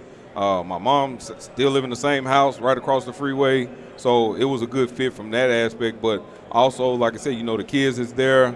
I knew the community. I knew everything about it, so it was a good fit just because that's where I'm from. And then you look at great administration. Our principal, our superintendent's a former athlete. I think that's always important. We just hired a new principal that's a former coach, so that was important. So all those things make it a great fit. And then when you tell me I can bring my coaches with me, that's the number one thing, and that's what they told me to start it off. When you got your team in the room for the first time and you addressed them for the first time as the head coach, what was your message to them? What did you want them to know right from the jump?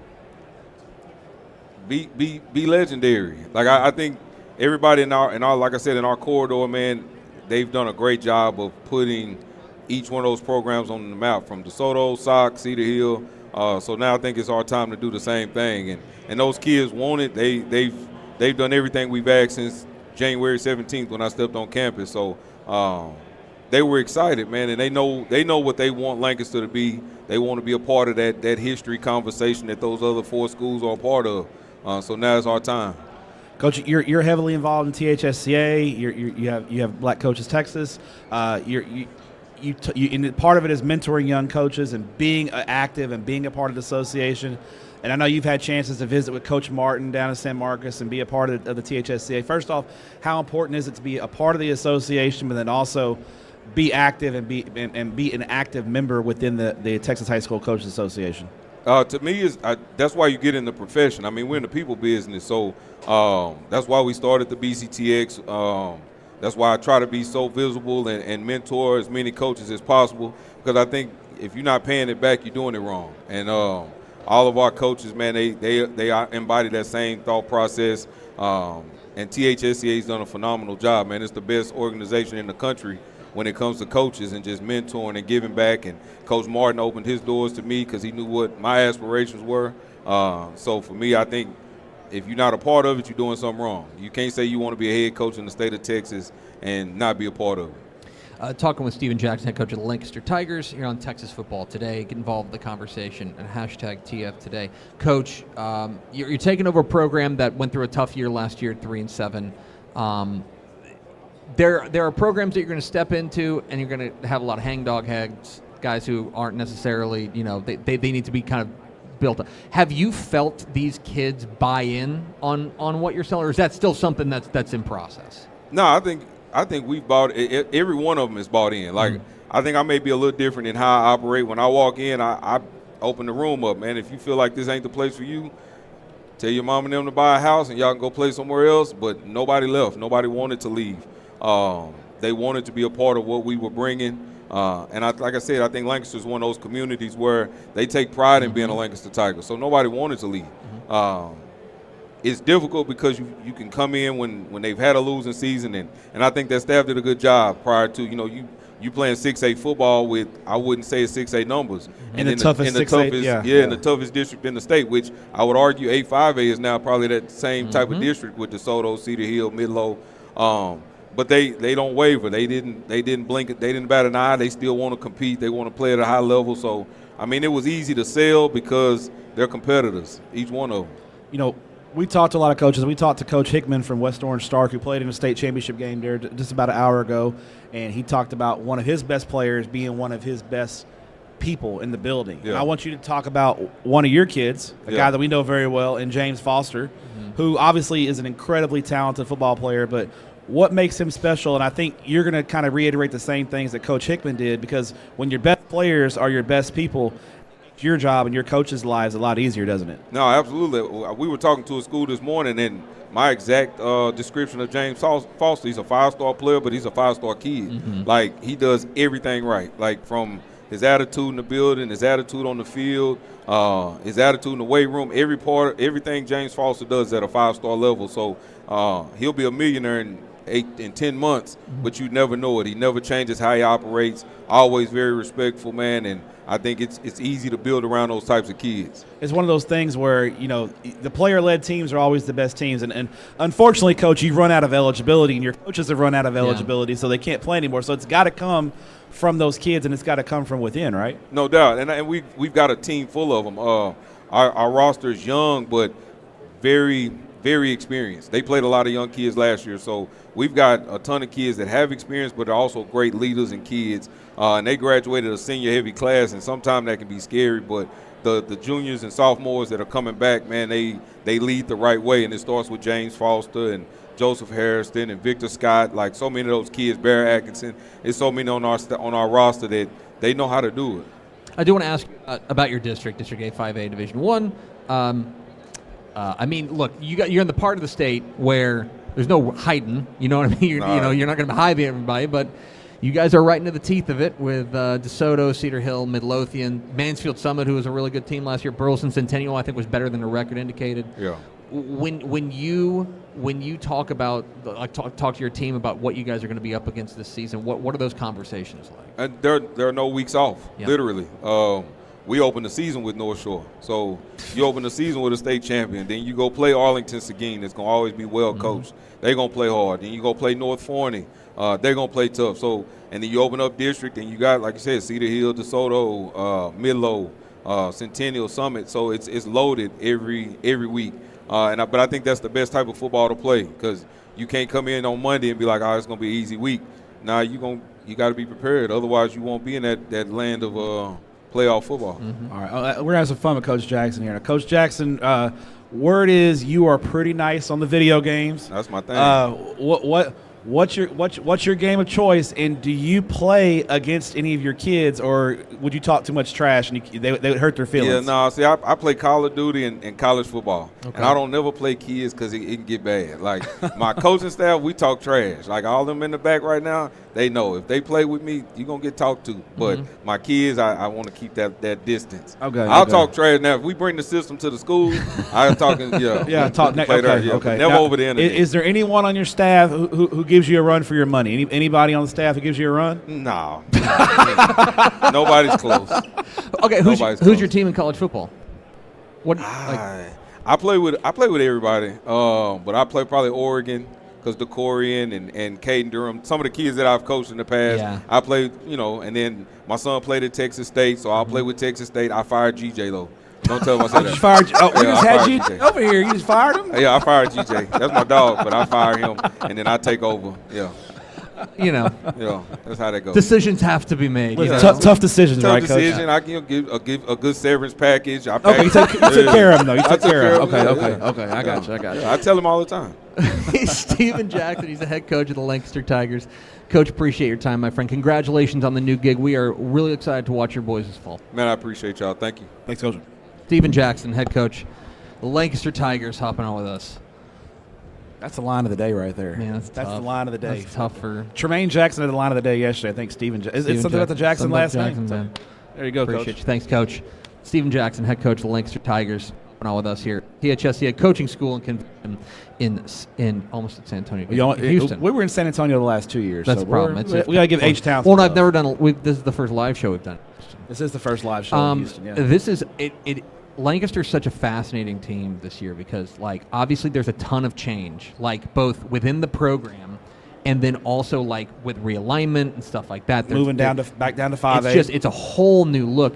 I've always thought of it was weird seeing Lancaster in 6A because I view them as a 5A program.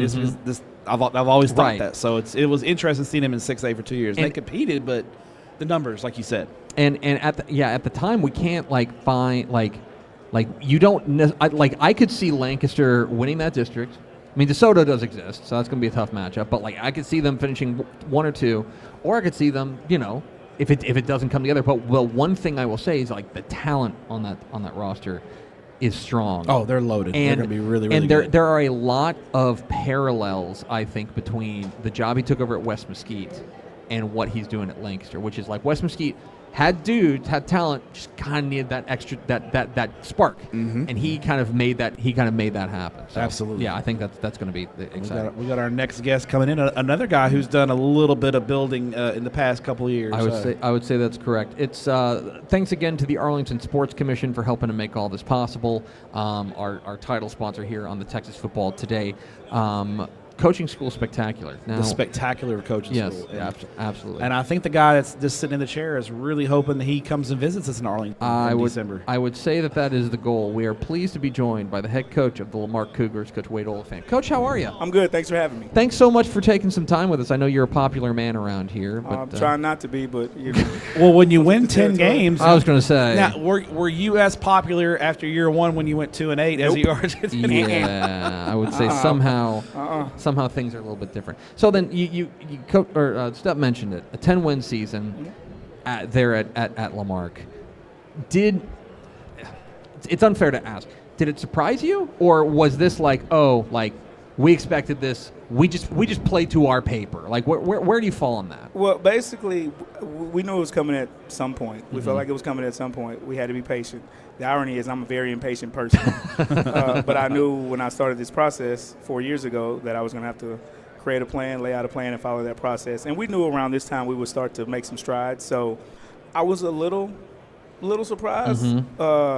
But at the same time, it was kind of expected and kind of, went with the flow and enjoyed the ride. I remember when we talked last May at West Columbia 7-on-7 tournament, you kind of told me, he was because y'all had kind of made some progress in year 2 in 2024. You said, Step, I think we got a shot. Yep. I think you felt, I could see you felt good about where you were. And I don't think, if you pull the curtain back, I don't think people realize when you took over at Lamarque how difficult of a situation. I mean, you're talking about a school that got merged with its bitter rival. Correct. I mean, for those who don't know, Lamarque and Texas City are blood rivals, and because of things outside of any young man's control and any coach's control, the schools got merged, and so I think Lamarque was a community still kind of fighting for its identity and fighting for its life in a lot of ways. And we go to today, coming off a 10-win season, you got a beautiful new stadium that's opening this year. Yep. It's night and day from where it was in 2022. And I think you and your coaching staff have a big part of it. I know there's still work to be done, but how proud are you of where this program has come? So I'm very proud. Again, we got a lot of coaches who are alumni of Lamarque High School as well as myself. But the kids have bought into the process. Coaches have put in a lot of work.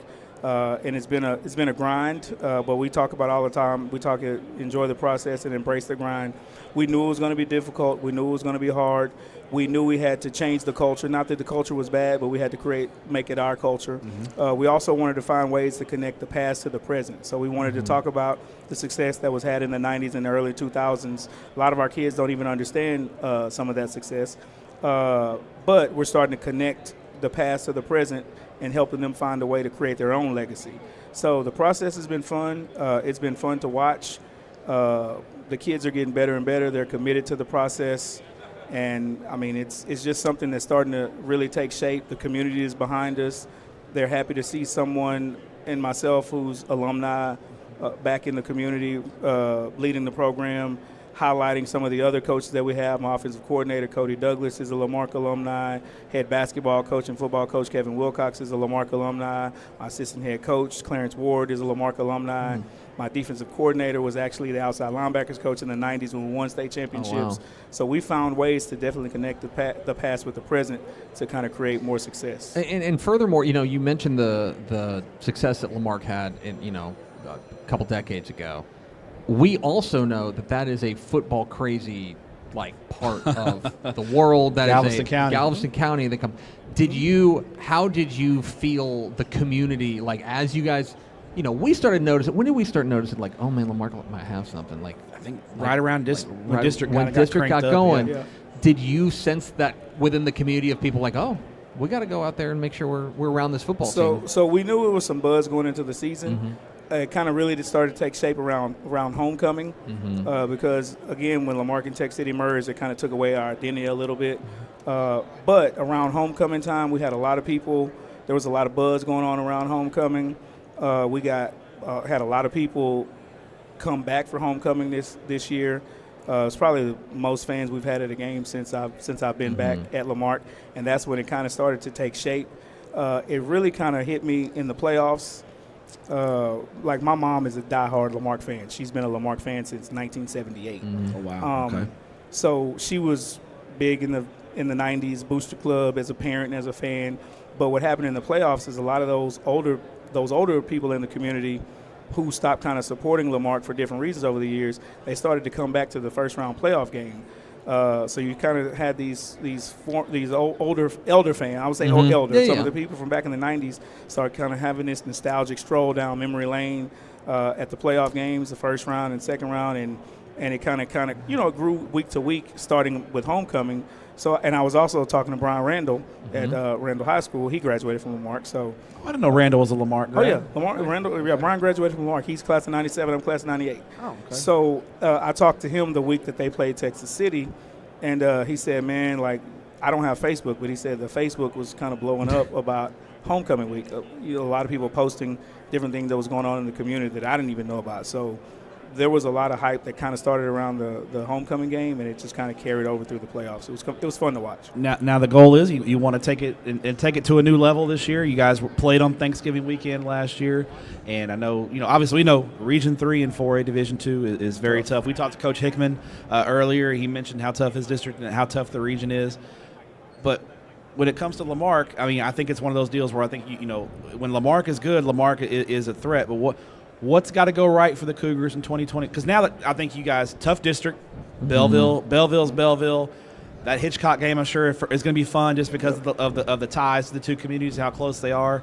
You got a tough district, and if you're fortunate to get in the playoffs, you got a tough road ahead of you. Yep. What's got to go right for you guys to reach that potential? Which I think, and I want to put any pressure on you, but I think the potential for your football team is to be at AT&T Stadium and be in Arlington, Texas in December, which I know is your goal. Well, a lot has to go right. I mean, a lot of things have to go right to play 16 games. Fortunately, in high school, I was able to play 16 games. So just learning that pedigree and that system from Coach Waddell and Coach Heath and Coach Wells and Coach Knipe. So we learned a lot about that in high school. So we're carrying it over there to now.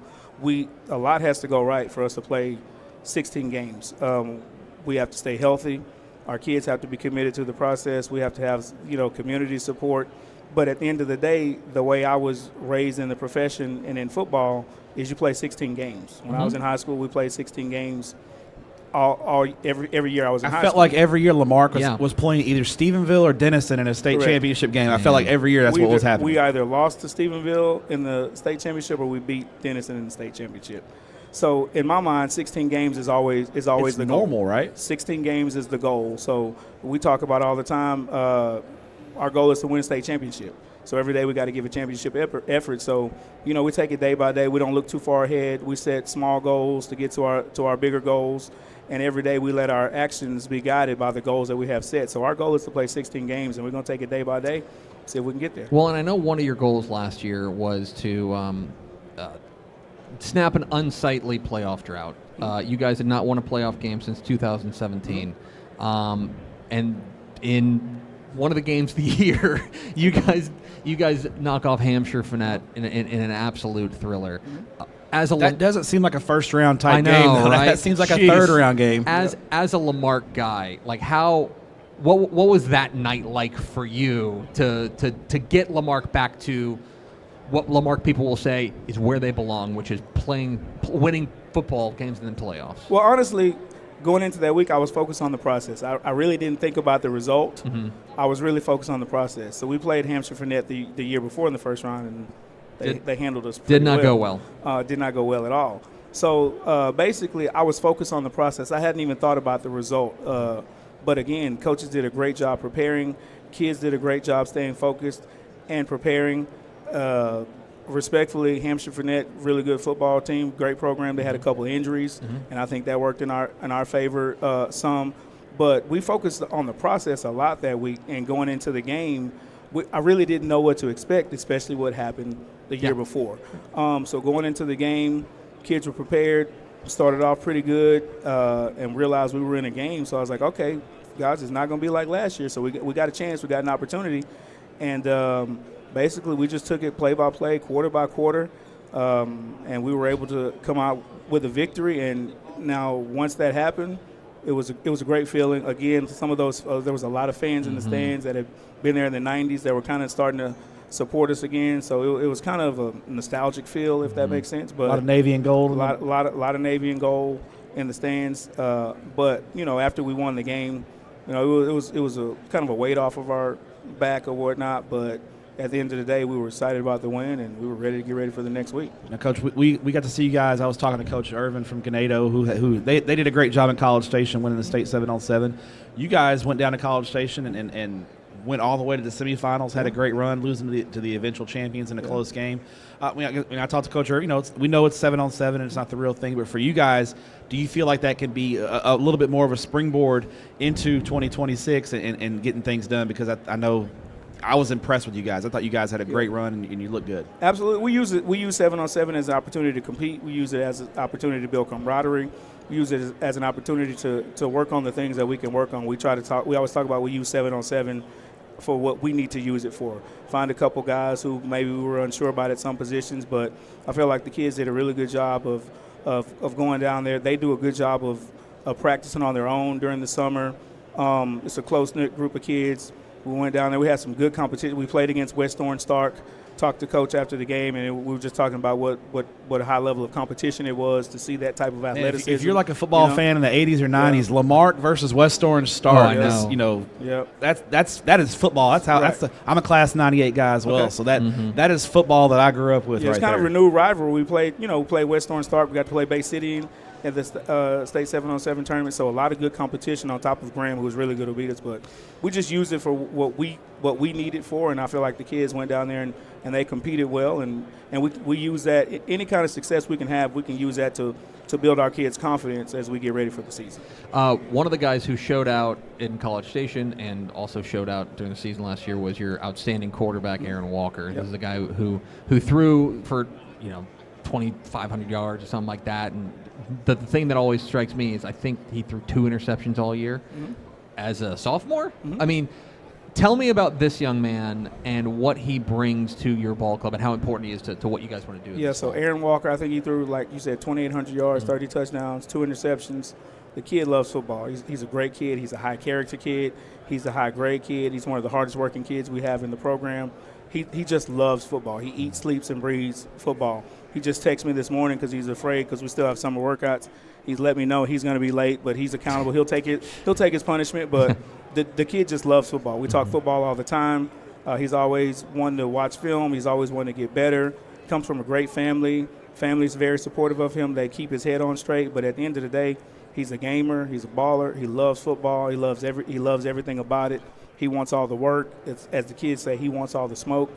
He's a great kid that you want on your side when you got to win a football game. Last question before we get you out of here, Coach. Let's talk about your defense a little bit. What is the personality? What's got to go right for the Lamarque Cougars defense to have the success you want to have in 2026? I think this is going to be another year we take a step on the defensive side of the ball. Again, our defensive coordinator, Scott Williams, who was the outside linebackers coach in the 90s when we were making our runs. He's back. We got some pieces back. We got a returning safety who had over 100 tackles, and Carter Dozier. We have an inside linebacker, Anthony James, whose dad was, I think, on one of the 2003 or 2006 state championship team. He's committed to Illinois at inside linebacker. Most of our D-line is back. We got a corner on one side, J.P. McAfee, who won state in the 100 and the 200. I know our recruiting people think Greg Powers likes him a lot. He's we boast a lot of speed on our defense, a lot of returners. So I think it's going to be the year that we take another step on the defensive side of the ball to try to, I'm not going to say shut some people out, but we're going to make it hard on some people to score on us. Lamarque's back, folks, thanks to Wade Oliphant and his staff there. Coach, we appreciate your time. Thank you. Thanks for a mix of time. I know you're getting pulled in a bunch of different directions, but thanks for stopping by and chatting us up. Appreciate you, y'all. my friend. Anytime. I'm ready to come back. There you go. Thanks, Coach. All right. Lamarque head coach Wade Oliphant hopping on with us. Oh, wow. That was on live That's TV. all right. It was too. online on the air. Live TV. That's going to be embarrassing. That's going to be a little embarrassing. Clip that social.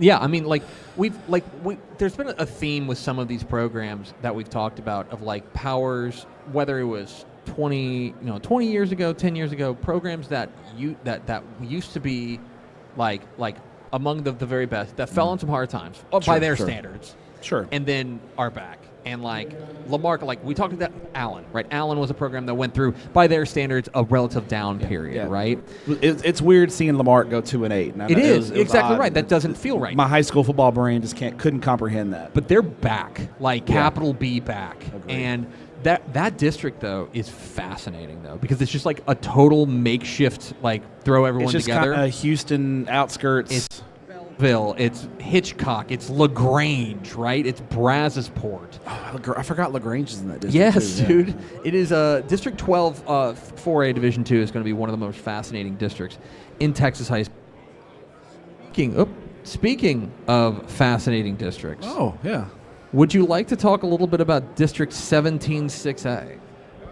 I would love to talk about 17-6A, which is, in my opinion, bar none, the best district in Texas high school football. If only we had a coach who was going to be coaching. An expert analysis of 17-6A. In District 17-6A. Well, would you look at that? Oh, hello. We are pleased to be joined by the head coach of the Atascocita Eagles, Coach Kyle Coates. Coach, it's good to see you, my friend. Hey, good to be here. I'm glad you guys stuck the short guy in a short chair. Well, but that's all okay, good. look, it's the same chair for everyone. Like we didn't like I we didn't like the bring, legs got pushed down a little bit. So that's okay. We That's all didn't right. bring out like a new chair. It's comfy though, isn't it? You know what? I about took a nap when I sat in it, so it's all good. Here you go. First and foremost, congrats on the new gig.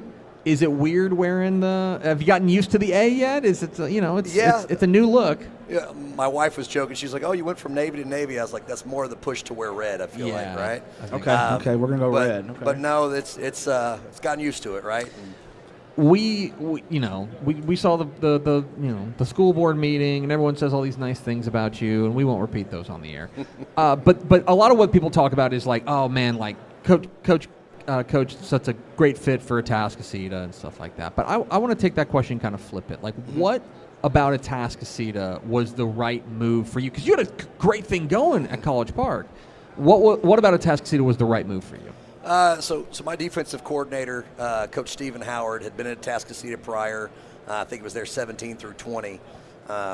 But we had talked numerous times throughout, with what we do and the talent that we had at College Park and all the opportunities that we were fortunate enough to have. Like, man, if we just had that elite level talent year in and year out, what could we possibly do, right? And so when the opportunity came up, it's one of those jobs that, hey, Craig was there for a long time. Mm-hmm. The next guy's probably not going to leave anytime soon, right? So I sat down with my OC and my DC, and I said, hey, if I'm going to go for this, I want y'all's support because I want you there with me, right? So at that point, I kind of looked at the opportunity, looked at the talent they had coming back, especially on the defensive side of the ball. And I know that had kind of been a touching point for them the year before, that they had struggled a little bit on defense and were scoring all kinds of points with CJ and Carday. But, just to come in there and to have an opportunity to possibly play for it every year, that was a big one for me. And then my mentor, Jesse Burleson at Hardin Simmons, is a guy that I still reach out to a lot, and I said, my heart is still here at College Park, and I struggle with that, that I really love the kids, and the community had really rallied behind me and given me the opportunity to be a first-time head coach and build a program the way I wanted to. Like, what am I looking at here? Like, what should I do? He said, take emotion out of it. Where's the better place, right? Where's the better program overall for your career? And I think ultimately that's what kind of pushed me there. When I had my mentors, my OC, my DC, kind of everybody in my corner telling me, like, go for it, man. Take the opportunity. Now, we're going to talk about football here in a minute, but Atascocita is a unique place because of the winning culture at that school. I mean, it's one of the few 6A schools that is successful in almost everything. And I feel like that culture and that winning mentality, obviously it's bled over into the football program. Coach Stump and that program has had a lot of success. that had to be one real key thing for you when you looked at the job, is just this is a place that expects to win and everything, and I want to be a part of that because I want to win champion. Because nobody gets in this business to go 2-8, 3-7, right? You guys get in this business to play and compete for state championships, and I feel like that in every sport, that's what Atascocita does. Yeah, I love the athletic coordinator piece is really big for me, right? Mm-hmm. Like, I know at times my wife probably doesn't appreciate it, but like if there's a team in the playoffs, I want to go to the game. I want to be there. I want to be seen. I want to be a part of the community. So to be able to go to a state semifinal game in basketball, a state championship in soccer, multiple playoff games in baseball, softball, to me, like you said, they're winning in everything. And so that's kind of one of those things that, to me, the community rallies behind. Like, one of the first days on campus, I went up to the head basketball coach. I said, hey, first round of the playoffs, Dickinson, that's a big game. Looking forward to watching. He goes, Coach, playoffs don't start here till the third round. I said, interesting, like that. Let's go. There you go. Yeah, understood. All right. You mentioned, you're taking over for Craig Stump, who was there quite a while, right? You're taking over. You're the new guy in town, right? These guys don't know you. When you walked into the room and you got to talk to your guys for the first time, what was your message to them as their head coach? Probably more than anything, I think I kind of just brought energy to that first meeting. I was loud. I was boisterous. I didn't ask for a microphone. Like, I'm a defensive guy. I'm going to yell at you at all times, right? And that just kind of becomes my voice. But ultimately, I told them, like, hey, this is who I am. This is what I'm going to be day in and day out. Hopefully they buy into that culture, because I'm going to expect the same back from them. If I'm bringing energy as your head coach, I better be getting energy as a player, right? Essentially, preached our 3 pillars: toughness, discipline, and effort, before they ever really got to sit down and go through that stuff with me, and then just talk to them about what it means to go 1-0. Like, hey, this is the opportunity, your first chance to meet me. But I want you to understand, like, your opportunity to get better in my eyes doesn't start with, like, hey, you had a bad first impression. You got tomorrow, you got the next day, right? Continue to build and grow from there. And like you said, like, they didn't know me from Adam. And still, like, some of those guys, I still feel there's that little bit of, like, I got to earn their trust, which that's my job, right? And ultimately coming into a brand new place that's had success, like, well, how are you going to make us any different, right? But it's like I told those guys at DeSoto that first year I got there as the DC, right? We had gotten to the precipice of 4th round and gotten knocked out multiple times. All I want to do is see if I can push us over the hump, get us to the big game, and then get us to finish with the trophy in our hands. You talked about your time at DeSoto, and I think that, you were in what we would call at that time the District of Doom, right? And so now in 17-6A, I think, and obviously you have a 1-0 mentality, and you're looking at things, not looking at the big picture. That's our job in the media, but I don't think you run from it. The kind of competition that's in 17-6A 100%. On a week in and week out basis. You were in that kind of mix at DeSoto. You go into this district with North. We're going to talk to Coach Gaston here in a little while. C. King had their best year in school history last year. Summer Creek, Humble ISD school, really good. I mean, this district is loaded week in and week out. How do you attack that with your kids? And is it something you openly talk about with your kids? Or is it more we're focused on what's right in front of us right now? I think in the grand scheme of things, right, like we talk about, ultimate goal would be a state championship, right? And so we preach. Like, I heard somebody say this the other day when you're talking about the process. The process isn't, I'm doing a squat. Hey, what are you doing right now? I'm building for a state championship. What are you doing? Are you doing a rep a bench? No, I'm building for a state championship. So everything you do comes back to the goal, but ultimately, if you look at, I'm circling this game, you lose sight of what the bigger picture is, which if you're trying to build that 1-0 mentality is, our first week is Katy, so we're focused on Katy, right? So more than anything, yes, I understand obviously what we're in with the entire district and a lot of talent and a lot of great coaches, a lot of great players, but ultimately it's trying to get those kids to get out of the idea of, like, we got to circle Summer Creek, we got to circle North Shore, right? Those are all going to be big games, but they're going to be big games because we make them big games, because we put ourselves in opportunities to play for what ultimately becomes a district championship, a state title run, what have you. Kyle Coates, head coach of the Atascocita Eagles, join us here on Texas Football Today. Get involved in the conversation at TF Today. I know in my brain that you didn't take the job at Atascocita because of guys like Jason Johnson and Trenton Blaylock. Like, I know that, like, you didn't, like, go and, like, look at the roster and be like, holy cow, look at all these awesome defensive players that I get to put on my defense. I know that you didn't be like, oh, it's like a kid in a candy store, that's why I'm taking the job. Didn't hurt, though, right? Not at all. Like, the guys that you've got and the dude, I mean, you've got 2 preseason super, Whataburger super team guys on your defense. That, as a defensive guy, I know there's a lot of things that are exciting about this job. That's got to be one of them, right? It's just, this immediate group that we're stepping into. 100%. And I kind of joked with Coach Howard. I'm like, now you get to see how good of a defensive coordinator you actually are. You got all the weapons in the world, right? But, the one thing that I've really appreciated in just watching the defensive staff and the kids buying into what we're trying to do on defense, a lot of it is simplicity with multiplicity. Right, trying to make it as simple and easy as possible for the kids that ultimately, can you say what you're supposed to do and then can you do what you're supposed to do, right? Is there an error we need to fix? Is it something, at ground level that you just didn't understand fundamentally, or you just not understand the defense? Because at some point, you don't understanding the defense, that's on us. The fundamentals that we're repping every single day, like one of my old coaches used to tell me, when you get bored of the fundamentals, just get used to losing, because that's what losers do, right? But I think, like you said, seeing all those kids that are on defense and how talented they are, and some of those kids haven't even scratched the surface of the ability that they have. And so I told them part of my job is to just push you to that edge and then get you to jump, right? Jump and realize that there's more ground for you to still cover as a player, and that ceiling is so much higher than you actually think it is. Let's look at your offense a little bit. We got to talk about the pretty boys on offense. You're a defensive guy, and the offense, they get all the accolades. But we know defense wins championships, but offense doesn't hurt. Mm-hmm. Tell us about your offense. What's the personality of the Atascocita offense? What personality do you want to see from your guys this year on the offensive side of the ball? Yeah, shout out to Coach Hooten and our offensive staff standing over here watching, trying to distract me as we're talking here. But they do a great job, and one of the things that I think he's done really well is just teaching our kids that we're not going to be static as an offense, right? We do a lot of motion, we do a lot of movement, we get into unbalanced situations, we make people have to sit there and count out and think on defense. Like I told them, the hardest thing you can ever do for a defensive kid is make me have to think during the middle of a play, right? And so one of the things that I think he does a great job is attacking your weaknesses, figuring out, where we can take advantage of a matchup, maybe a mismatch in leverage, in a coverage that you run, and then just exploiting that, right? And then not falling asleep to the idea of like, hey, if it works once, it might work again. So keep coming back to it. So I think that offensively, we're going to make use of the playmakers that we have. We have a lot of young kids that are going to be sophomores that are going to be playing up, that are going to have opportunities early on. And then we've got two really, really good senior wide receivers in Isaiah Rashid and Brian Manuel that I think are going to catch a lot of footballs. And I joked with Brian and Isaiah the other day. I'm like, hey, I've been a head coach for 3 years, and every year I get invited to the Houston Touchdown Club. Don't screw this up for me. Amen to that.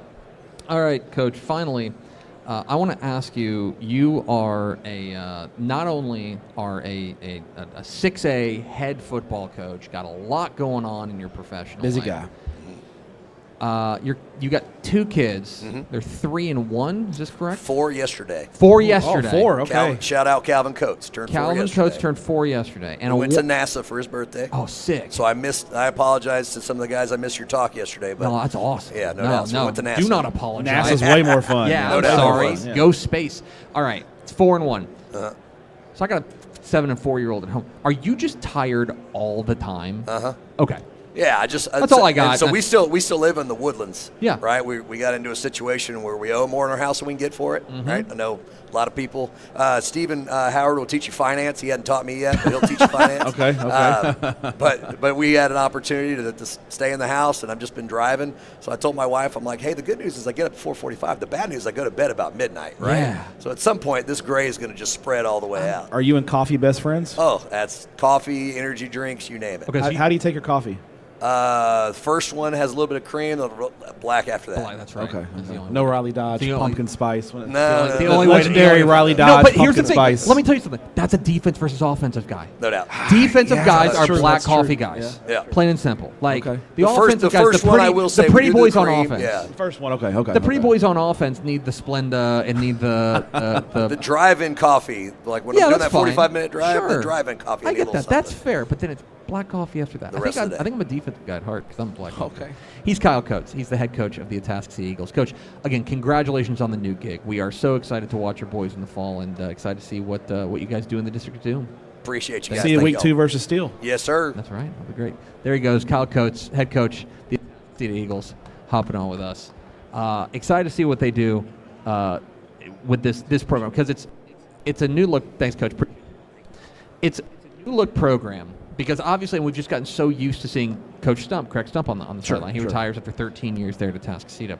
And it's going to be weird that first time to be like, oh wait, like where's Coach Stump? And he's out the box with a. Oh, he's making me sign yeah. this magazine. Let's Hang make on. social clip this as well. This is great. This is very good. Yeah.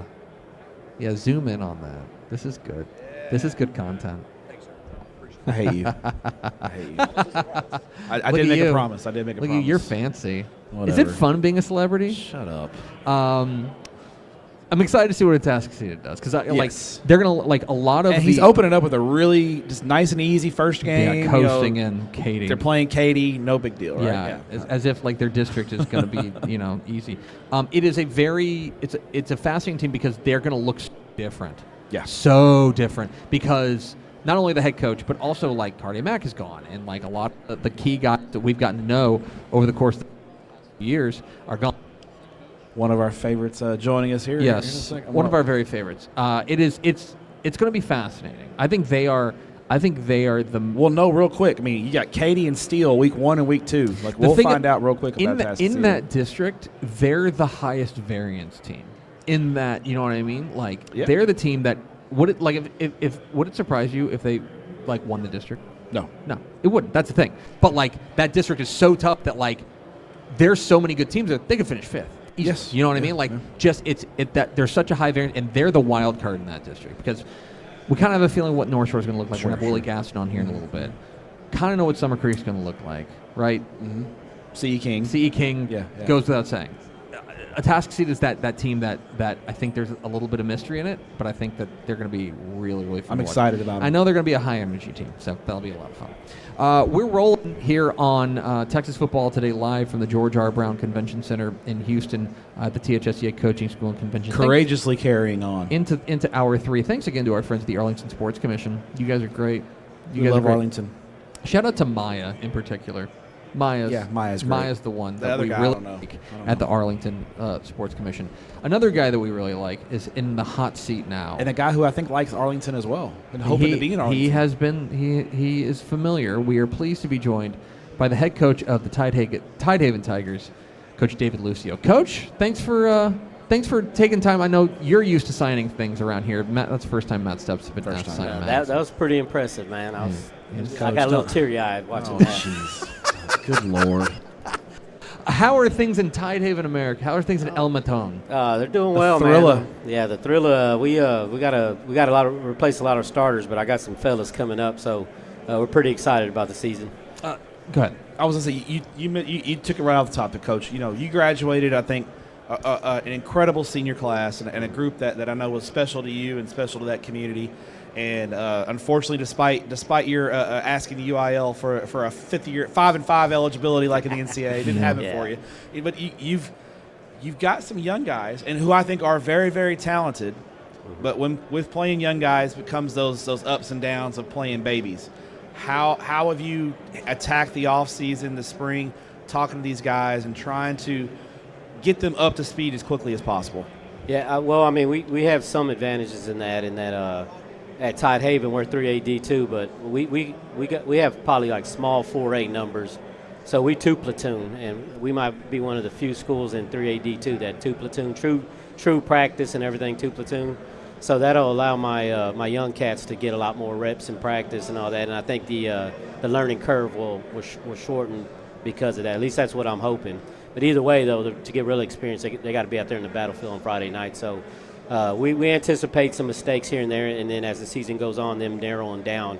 But we're going to look to lean on our defense. We got 7 starters returning on there, and athletic kids. We're going to be a lot more athletic, I think, overall, stronger. But it's just the experience, man. We got to get it down, and hopefully it'll come around pretty quick. Coach, one of the things that is fascinating about your ball club is just plain and simple how many football games you guys have played in the last 5 years. You've just played in a lot of games because of deep runs in the playoffs. What a problem to have. Yeah. How much are you seeing? Because now, these guys who were freshmen back in, let's just say 2022, well, they were watching a team that was going 11-3 that year, playing 14 ball games. How have you seen that kind of manifest itself as an advantage for you guys of just those literal extra weeks of practice? Oh, it's huge, especially the way we do it. We'll kind of separate, like this past playoff run, into almost 3 separate teams. Offense, defense, and there's a couple kids that go both, still play both ways, but for the most part, offense, defense, and then we invent a whole nother team. Our scout team is like almost its own team, and they get varsity reps. There's made, predominantly of the younger kids. They get varsity reps because they got to throw down with the older boys, and so they may not play a lot in that playoff game, but the whole week they've spent throwing down with the older kids. And so it's great experience, and that's what probably we're going to try to take advantage of that this season. Well, and to put a fine point on it, you guys have played 58 games in the last 4 seasons. Like the list of programs, Matt Stepp, that have played 58 games in 4 seasons is not that long. It is a class that does not like to take long to call a roll, and just that experience. But yes, you're going to have young pups, but at the same time, they've come up going through, Yeah, they're already kind of long in the tooth. Yeah, they're young veterans. You know what I mean? Offensively, we talked about your defense, and I'll let you brag on those guys here. But offensively, you mentioned the youth, and we saw you guys playing 7-on-7 this summer. Got to state 7-on-7. Who were some guys that I think especially the quarterback position? You graduated a 4-year starter at quarterback, and Russell, who led you guys to a state championship game appearance. Who are the guys competing for that quarterback job, and what do you see in those guys looking forward? There's really one kid who's got the spot. His name's Stratton Crow, and Stratton's been groomed for the spot since he was in Dagner Elementary School in our Pee-wees. We're running the same offense, but we have a lot of confidence in Stratton. He can throw, he can run. He's the ace pitcher for the baseball team as a sophomore. One of them kids they hand the baseball to, and he dominates. That's kind of weird. A lot of people don't relate baseball to football, but I've seen it as a good sign because he's used to being the man already in that sport. Yeah, your quarterback and pitcher, I think, are 2 kind of comparable positions, right? When you're the pitcher, you're the guy in charge, and you want your quarterback to be in charge, right? So this past spring, when I would go to their baseball games and I'd see Stratton being the man on the mound and just the man on the team, it made me sleep a little easier because that will carry over. It's a lot of the same boys, you know what I mean? Our baseball team is our football team type of thing, and so Stratton, he's a great kid. I'm looking for him to have a great season. From a personality perspective of these teams, because every team has their own personality, do you have a feeling quite yet this particular 2026 team how their personality may be different or the same from some of these past teams that have obviously been so successful? I would say probably, man, this group's probably a little meaner, and I've had some mean teams, but it's bad made news. Bad news for your opponents. Like our linemen. I know 7-on-17 did pretty good. They were kind of an example of what I expected from them. Showed signs of being extremely great, and then would have a drop off and kind of play down to their competition's level, and it cost them at the tournament. But I mean, 7-on-7 is 7-on-7. It's not exactly the real football deal, but still though, our linemen they went and they won the little state championship in the lineman challenge, which obviously also isn't football, but it kind of shows where their strength and their competitiveness, and but it's a group made up of some fellas, man, some guys that like they're tough and they're strong and they're big and they're mean, and I just think that's probably going to be. I look for us to have a kind of an attitude of just fellas are going to know they play Tidehaven this year. I could just put it that way. And you kind of need that attitude in your district, in your region. It's tough. A lot of good football, a lot of names we know, a lot of perennial powers, and to navigate those waters, you got to have those tough kids. But it starts. Let's talk about your non-district schedule. You guys. I guess if there is a negative in a realignment year about having success, it's realignment day and trying to track down non-district games and put together a schedule. So. Tell us who you guys have lined up for your non-district slate and how that'll hopefully prepare you for district. I'll talk about the scrimmages. We have number 2 Shiner week 1 for scrimmage. The second week we're going to have a 3-way with 2 4A schools in Brazosport and West Columbia, and then we get to take on Ganado, which is number 1, and then Goliad. I think they're top 10 in 3A Division 1, and then Palacios, which is our rival, and then.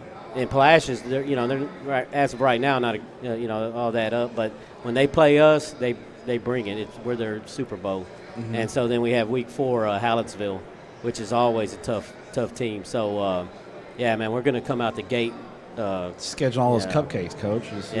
Light schedule. It was up to me, man. I'll be trying to line up some what was that team that the Globetrotters used to play all the time? Oh, the Washington Generals. Yeah, I'll be trying to get the Generals out there. Yeah. Generals don't want to answer my phone call. So. Amazingly. Yeah, you're not a very popular guy at coaching at realignment day. We're kind of trying to not make eye contact with you. I know that feeling.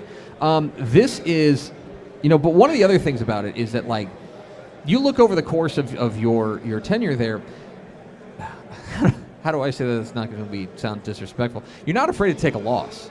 Like, you're not a non-district. Like, you view it in, I think, the correct way, I'd say, of just like, if we come out on the short end, then it doesn't, like, as long as it's a non-district, it doesn't necessarily, like, make it hell be, as long as it's about the process. That, I think, is one of the things that I think we're in lockstep on, is like, those things, non-district, it makes the record uglier, but if it makes the team better, then so be it. I always had the attitude of prepping for the playoffs, and that sounds kind of cocky, I guess, that assuming you're going to be in the playoffs. But I don't take losses in life in general as like the end of the world to me. It's just something to learn from. So if I lose in pre-district or even district for that matter, it's not the end of the world for me. I'm going to take it. We're going to learn from it, and then we're going to be better for the playoffs. And I always felt that's why my playoff record is so good, is because that's how I approach it. And I'm not afraid to lose. I prefer not to, though. Correct. Yeah. Now, back in the day, I used to sign up with some guys, and I ain't going to say no names, but they were quick to, kick me in my teeth, and now they don't want to answer the phone call. The rabbit's got the gun, right? Yeah. So anyway, but that's the way it goes, man. But then I got guys like Josh Ervin at Ganado who just wants a piece all the time. Yeah. So, Correct me if I'm wrong. You coached Josh Ervin. Did you coach him or? I coached him twice. I like bringing it up because it makes me feel dominant over him, even though he's dominant over me. When he was an 8-year-old kid and I was going to school to be a coach, I coached a youth football team and he was on. He played tight end for me. And then like 10 years later, something like that, I see him at Bay City. He was a quarterback there. When I came, I was O-line coach. And so then I got promoted to offensive coordinator, and he coached my 7-on-7 team for me there at Bay City before I left to Louise to be the head coach. And so me and Josh are pretty tight, man. I always tell people I'm proud of him, even when he kicked my butt a couple years ago. Now, Coach, one of the things that I respect about you is that you are not shy about saying, like, yeah, we look at rankings. We look at. You're familiar with. Thank you for looking at our magazine. We by the way. appreciate it. Thank you. You're not shy about being like, yeah, I'm okay. Number 3 to start the year in 3A Division 2. Are we friends still? Like, what's I like being the underdog. We know. Yeah, I'm 5'3". I've been the underdog my entire life. I've been Rudy Rudiger since day one. And so coming out number 3, I was like hoping. I was like, hey, maybe they'll have us out of the top 10 or maybe bottom 10 or whatever. And I see number 3, and I'm like, man. Did you curse Tepper? Just say a bad word? I could tell you this is that I hope to be playing like number 3 at the beginning. But with this group of boys, by the end of the regular season, we'll be a number 3 team. There's no doubt. Mm-hmm. But hopefully we can get there quicker. I mean, I think we can. Mm-hmm. I say all that. I'm just one of them weird dudes. We're liable to come out and be really good right from the get-go. I don't know.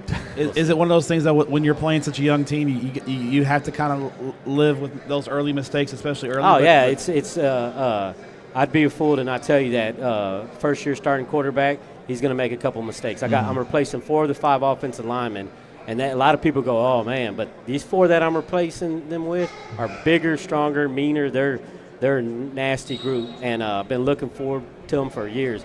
That being said, they're going to make some mistakes. They're going to miss a block. There's going to be a bad snap.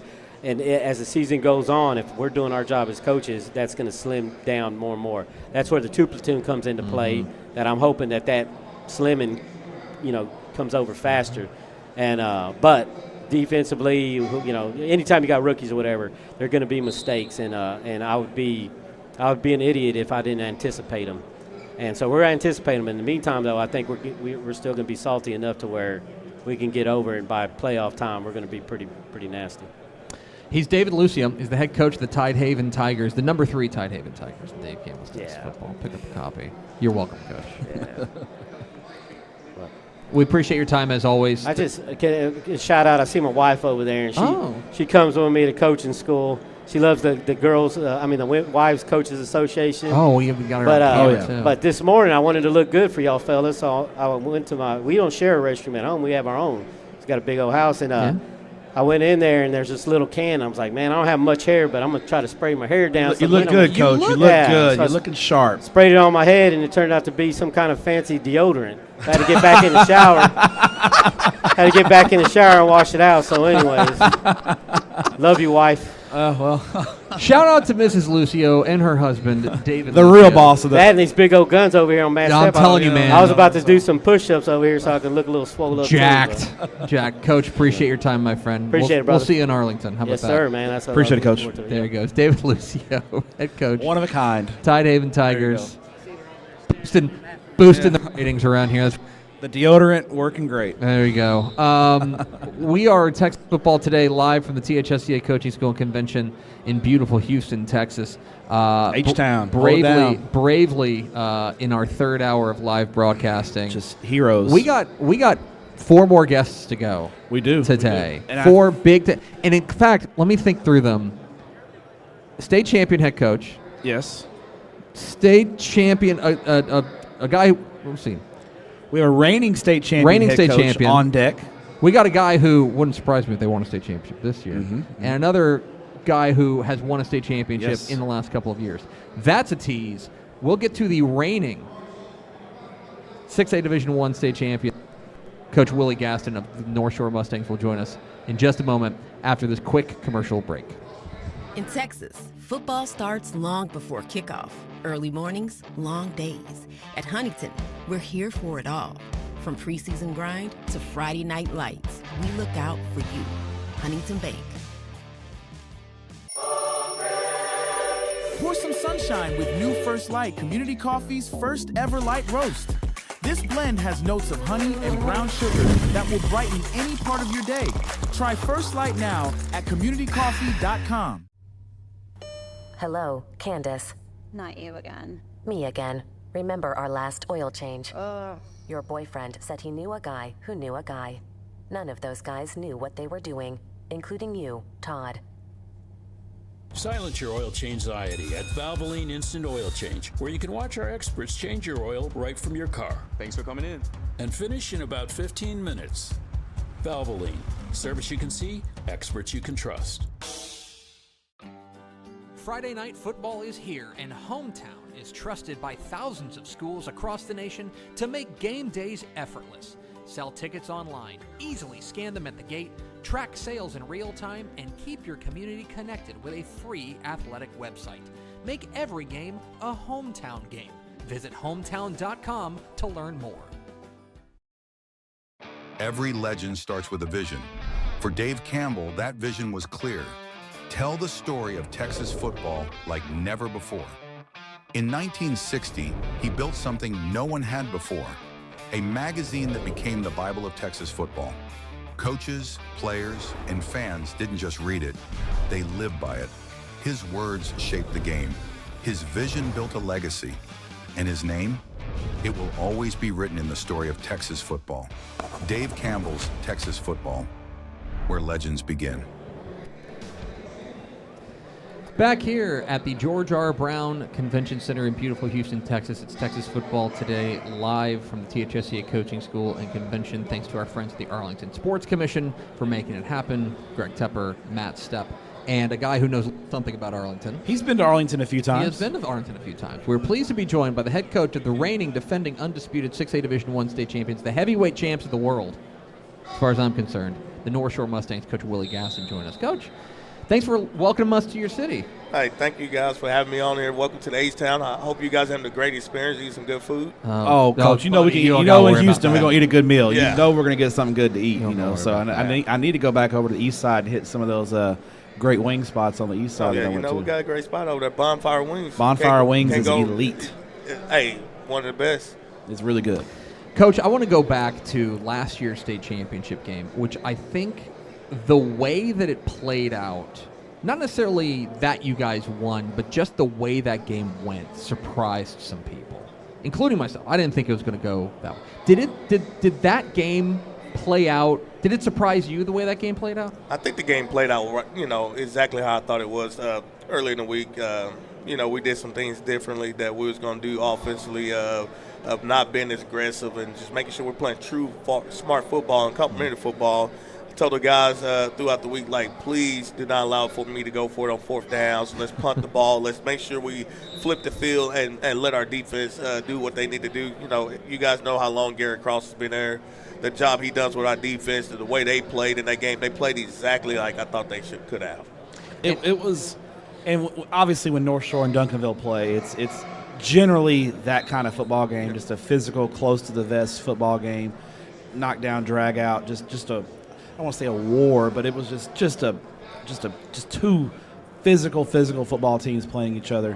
When your defense especially going into that game plan, because when you play Duncanville, I think the key is you have got to be able to tackle in space. You've got to be able to tackle in space. And in today's day and age in football, people don't tackle as much in practice, and you see shoddy tackling year in and year out. But every year I watch North Shore play, one thing I always say is your kids will tackle. You guys are fundamentally sound tackle. And obviously no one's not saying you guys don't have great football players and great athletes, but you can just see that your team is well-schooled and well-coached in the fundamentals on the defensive and offensive side of the ball. But defensively, to play Duncanville, you got to tackle in space, right? Yes, man. I think you hit it correct on the head right there.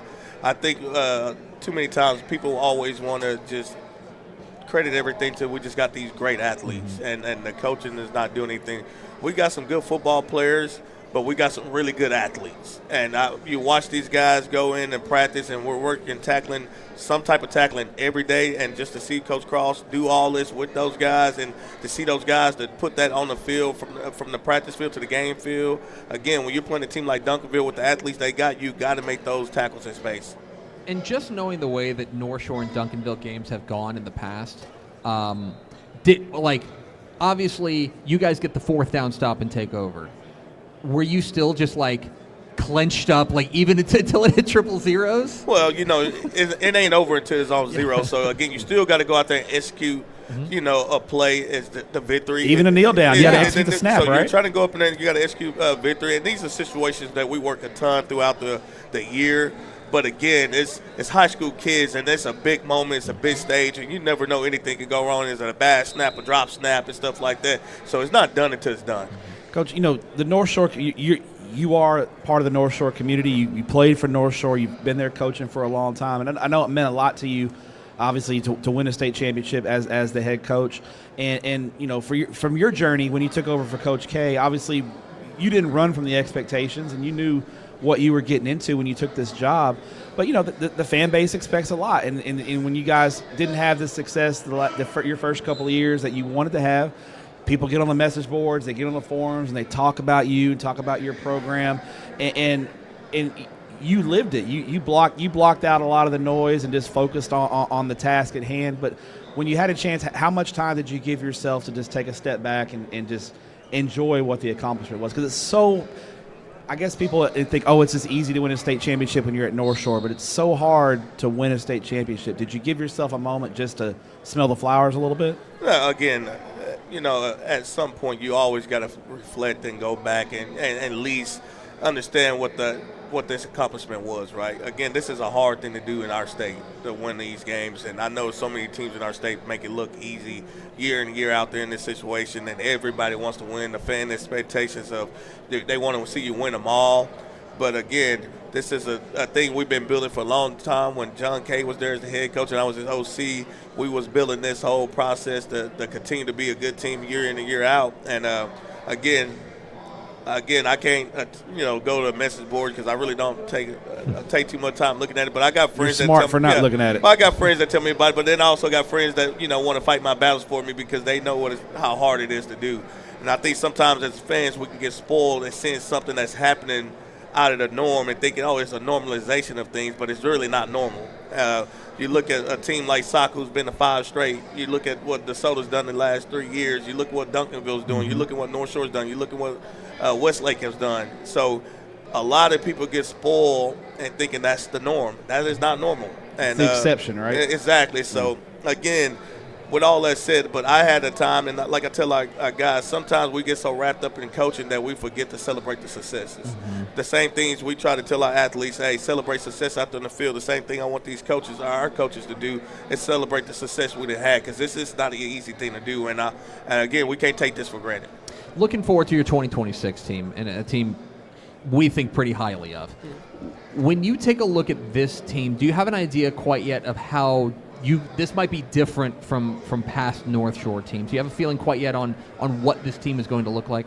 Yeah, because, looking at the team last year, it was a different experience because we went through a lot, and everybody knows what we went through because it was in all media facets. So looking at this team, the one thing that we knew is we got a bunch of guys that's been there before, that's played a lot of snaps. Now, can these guys block out the outside noise and not drink the Kool-Aid and don't bite the cheese and understand what the task is? What we've been preaching there in, year out is let's just get better. And if we can do things like that, we're going to be a good team. And you're right about not taking the cheese because you schedule such a tough schedule. Yeah. You open up, and it's we talked about some coaches who've had success in a realignment year. The one negative to winning a lot of football games is a realignment year, trying to go and find non-district games because people just aren't lined up to play. You guys are playing a Louisiana Power there in week 1, I think over at McNeese, right? That's going to be over in Lafayette Stadium, Cajun Field. Oh, Lafayette, Louisiana Lafayette. Okay, you made Lafayette against John Curtis, right? Yes, sir. And then you've got, I know you have South Oak Cliff week 3. You have to go. You're going to Dallas to play South Oak Cliff in the Cotton Bowl. In the Cotton Bowl, and in week 2, I think is. Week 1 is going to be Lancaster. Lancaster week 1. Sorry. I don't want to I said it wrong because I'm not from there. Yeah. Well, I see in Fort Worth we have a street Lancaster, but then the town is Lancaster. Coach Steven Jackson will correct me very quickly. Yeah, again, Coach Jackson, what a job he's done. From his Duncanville days to going to West Mesquite, turning that thing around. Now you get him to come in with a talented team because, one thing about Lancaster is I was able to go around there before and see the athletes they got in the skill spot. So they'll be one of the talent skill teams we'll face with some loaded depth in that department. Lancaster week 1 and then John Curtis week 2 and then South. So you guys are going to know real quick what you have and what you need to work on, right? I feel like we're like the east side of Dallas in Houston because, we don't play any Houston teams. And, again, I guess a lot of people don't want to sign up for that. Well, but it's also, here's the other thing, though, is that all of the teams that you would sign up for to play a non-district to get tested, they're all in your district. Yeah. They're all in District 17 6A. And so, that's part of it, too. I feel like we had some guys here. And, I'm not going to sugarcoat nothing. Again, I can give you a coach talking like, hey, at the end of the day, it's some good teams in Houston area that could have played us, and I felt like would have been a great matchup for us and would have been a great matchup for them just to see where you're at. I think sometimes we get caught up in what our record is as a head coach. Sure. Instead of worrying about developing and getting better. Well, and to that point, actually, go back to last year because, before last year you had 3 losses on your resume.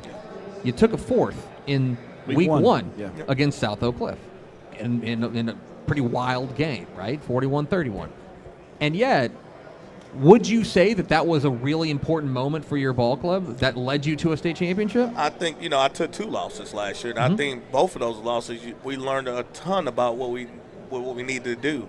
And I think, again, we knew, one, let's not panic, because when you go back and you watch the film, you see, okay, here's what we got to get better at, and you got the answers to the test, so we just got to make sure we go out there and execute it next time we take that test. So those 2 losses right there, we learned a ton from. I think you learn so much from your failures than you do your successes. And looking at that was able to get us on a great 6-game run right there, that last loss of the season. Like you said, you started the season with a loss and you ended the season with a loss. What more can you learn from and making sure we did it? And I think as you look at it, and you guys cover a lot of football, you got to see a team get better each and every week in that playoff run. Yeah, absolutely. If I'm seeing the same team in week 1 that I'm seeing in week 11, then guess what? Like, they're probably not going to be around much longer. We'll see you after. I won't see you after week 13. Yeah. It's those types of things. Looking at your offense, and let's talk about that a little bit. What are some areas where you feel like? I feel like up front, you guys bring some guys back where you should be pretty good in the offensive line and bring some experience back. What are some position groups that maybe some guys some jobs can still be won or lost when fall camp comes around? Well, I think really you got to start at the quarterback situation, right? Everybody knows we had a great quarterback that left, who went on to go sign at Utah State. We got some candidates that's in house right now. I don't think anybody just straight solidified it who's going to be that guy. Our coordinator's out here right now, and that's his job to figure out who's going to truly give us the best opportunity to win.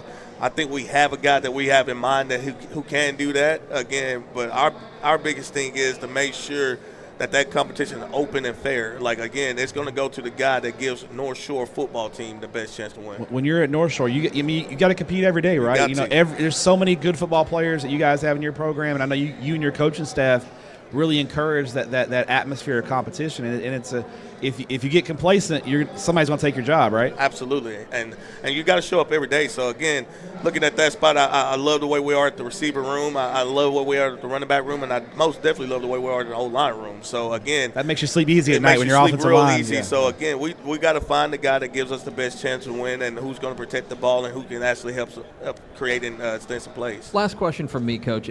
You've obviously had unbelievable success. This is a high-profile job. It's one of the most famous high school football programs in America. That's just a fact. A lot of pressure. Are you still having fun? Like, is this job fun still, or is it work? Like, what? Like, where are you at with this? Well, Greg, I'm gonna be honest with you. When you grew up in the North Shore area and get the chance to come out there and lead the team, I'm having fun. I'm truly living the dream, despite what people might say about us out there in the community, what people might say about us in the Houston community. We know what we're doing. I love my job. I love where our facilities are about to go. We're finally trying to play catch up with Dallas when it comes to these facilities, and hopefully everybody else in Houston follows suit. Again, we preach about safety and the wet bulb. So again, what are we going to do about safety and wet bulb to help these other schools out? So what we're about to build is going to be one of the top facilities for sure in the Houston area, let alone not the country. So I'm loving everything I'm doing right now. I'm still having fun, and the moment I'm not having fun and doing it, maybe I need to pull the John K train and hop up to the next level. But right now, I'm loving it right now. Well, I can't wait to see those facilities when they get built. I'm hopefully they're letting you in the meeting rooms and letting you help out with some design stuff. I've been, again, I tell everybody, if it doesn't come out right, I have nobody else to blame but myself, because they gave me every bit of it when it comes to the design part. That's awesome. He's Willie Gaston. He's the head coach of the 6A Division I state champion North Shore Mustangs. Coach, we so appreciate your time. Thanks, Coach. Congratulations Thank you, again guys, on all your success, and we'll just plan on seeing you in Arlington again in December. That's the plan. All righty. Thanks, yes, Coach. Appreciate you. All right, thank you. Willie Gaston, head coach of the North Shore Mustangs. He's got to meet with Pickle now. So yeah, he's got to get talk to the real boss. This is the real boss, Pickle. Yeah, they are. I don't know. It's so interesting. Thanks, Coach. They're interesting because like a lot of like the key offensive guys that you would know, like the stars, like the big name offensive guys are graduating, but like in like the nuts and bolts, like the up front, their offensive line is going to be one of the best ones in the state of Texas. They're going to be great. And when I think North Shore football, I think being physical and just kind of beating you up a little bit, and that's what I think North Shore is going to be. That's. I mean, that's we talked about. It's the East Side mentality. Yeah, it is the East Side mentality. What they do. We are rolling here at the THSCA Coaching School and Convention here in beautiful Houston, Texas. Thanks again to our friends at the Arlington Sports Commission for helping to make good this fun. friends. Our good friends. Thank you, Maya and Arlington. We appreciate you doing this. Maya is the best. Hail to the Chief. That's right. It's time for the State of the Vipers. It is time for the State of the Vipers address, the annual State of the Vipers address. Yes. With the winningest coach in Vandegrift history, our friend Drew Sanders, and it's a special edition with the president of the THSCA. Just play Hail to the Chief. That's what Hail to the Chief. No? I don't hear anything. No. Well, we couldn't get the license. Well, he also, you notice he couldn't. He had to come on. He has his Vandegrift zip up. Yes, on, but I got a THSCA shirt. You got your THSCA shirt. Yeah, somewhere under. Yeah, it's odd seeing you in red, but yeah. You know, at one point you did wear red. I did. Proud native son of a Mahia, Texas. Red right? and black, and then of course Travis Rebel. I was red and gray. So you used to be in red. Okay. It's not my best color, you know. But well, before we get to the Vipers and the State of the Vipers address, I do want to ask you about the past year serving as the president of the THSCA. We talked to you, I think the last time we talked to you, you were hours away from becoming the official president. Yes. You were president-elect. This past year, in leading this organization, what has it been like on the inside for you in leading, what is one of the biggest, most important coaching organizations in the world? Yeah, I mean, it's the biggest of its kind in the entire world. They have that saying, don't meet your heroes. It's kind of the exact opposite. I mean, these guys are exactly who I thought they would be. Mm-hmm. They're super, Joe and Glenn, both super organized, care about kids. We're fighting on a daily basis for community-based athletics, trying to keep it where schools in Texas, public schools in Texas, are where it's supposed to be, and guys play for the area and coach they're supposed to be in. And that's the fight, and it is a fight with all the transfer and stuff. There's guarantee there's going to be a new bill come out that tries to get a one-time transfer approved. And so, all those things, THSCA is about that and several other things. But it's been great to be in that fight. Because I believe in the public school system in Texas, and we have the best football in the entire nation, and we want to kind of protect those communities and the football that's played in those communities. You mentioned football, and obviously you're a football coach, and THSCA has a lot of football coaches in it. But I think the great thing about THSCA that what's been done the past 5 to 10 years or so has been really making it an organization that's pushed for this convention and the organization to be inclusive of all sports. Yes. And the number of women, female coaches that are here, and the women's sports that are here, and I saw softball demonstration going on. You got girls basketball going on. Yeah. It's an organization not just for football coaches. It's a coaches organization. Right. How have you seen that? And how proud are you of the growth and the dedication that the organization has had for all sports? That's right. We've got over 30% now female membership, which was not even close to that several years ago. You said 10 years ago. That's exactly right. We've grown to almost 30,000 members, which is an insane number. Mm-hmm. And then we're almost 50-50 of all sports represented. It's still the most is football, because there's just a lot of football coaches. Football's a unique animal. It's 15 assistant coaches, 16 assistants. But, man, it's almost 50-50. Now, and you go look at the lectures that they have set up, every single sport is represented, and represented well. And so it's an amazing honor. My basketball coach got to talk today, Coach Sierra, and he's done a great job with our program. But it's a chance to highlight your program here and then learn from others. Like the stuff is packed. All the rooms are absolutely packed with people learning. So there's an election tomorrow, and all these things, and that's how you got your start as the president of the THSCA. Whoever gets elected tomorrow, right?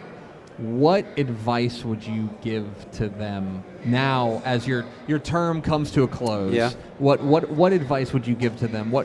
You always hear about like presidents writing a note to and leaving on the desk. Maybe I should do that. Yeah, maybe you should do that. Yeah. What would you write in the note for somebody who's going to be taking this thing over? I would write just savor all of it, because I can't believe it's over and now I'm going to past president. So I would just write, everything you do, don't worry about the other stuff. Just do your best at that, and then try to enjoy it, and then build all the relationships you can, because that's one of the best things about this is all the new friendships I have from all over the state because of that. So, and then last thing you probably need to do is you got to ride for the brand. It's a big brand, and we have important business, and so you got to work hard at it. I want to turn your attention to the reason we usually have you on, which is not to talk about being president of THSCA. It's the State of the Vipers address. We've been doing this, I think, for almost a decade. It's a tradition. It's a tradition unlike any other. It is. The floor is yours. Drew Sanders, what is the State of the Vipers?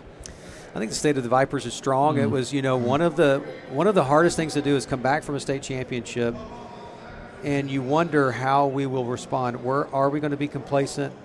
Can we handle that level of success? Everybody thinks they can. And then can you actually do that?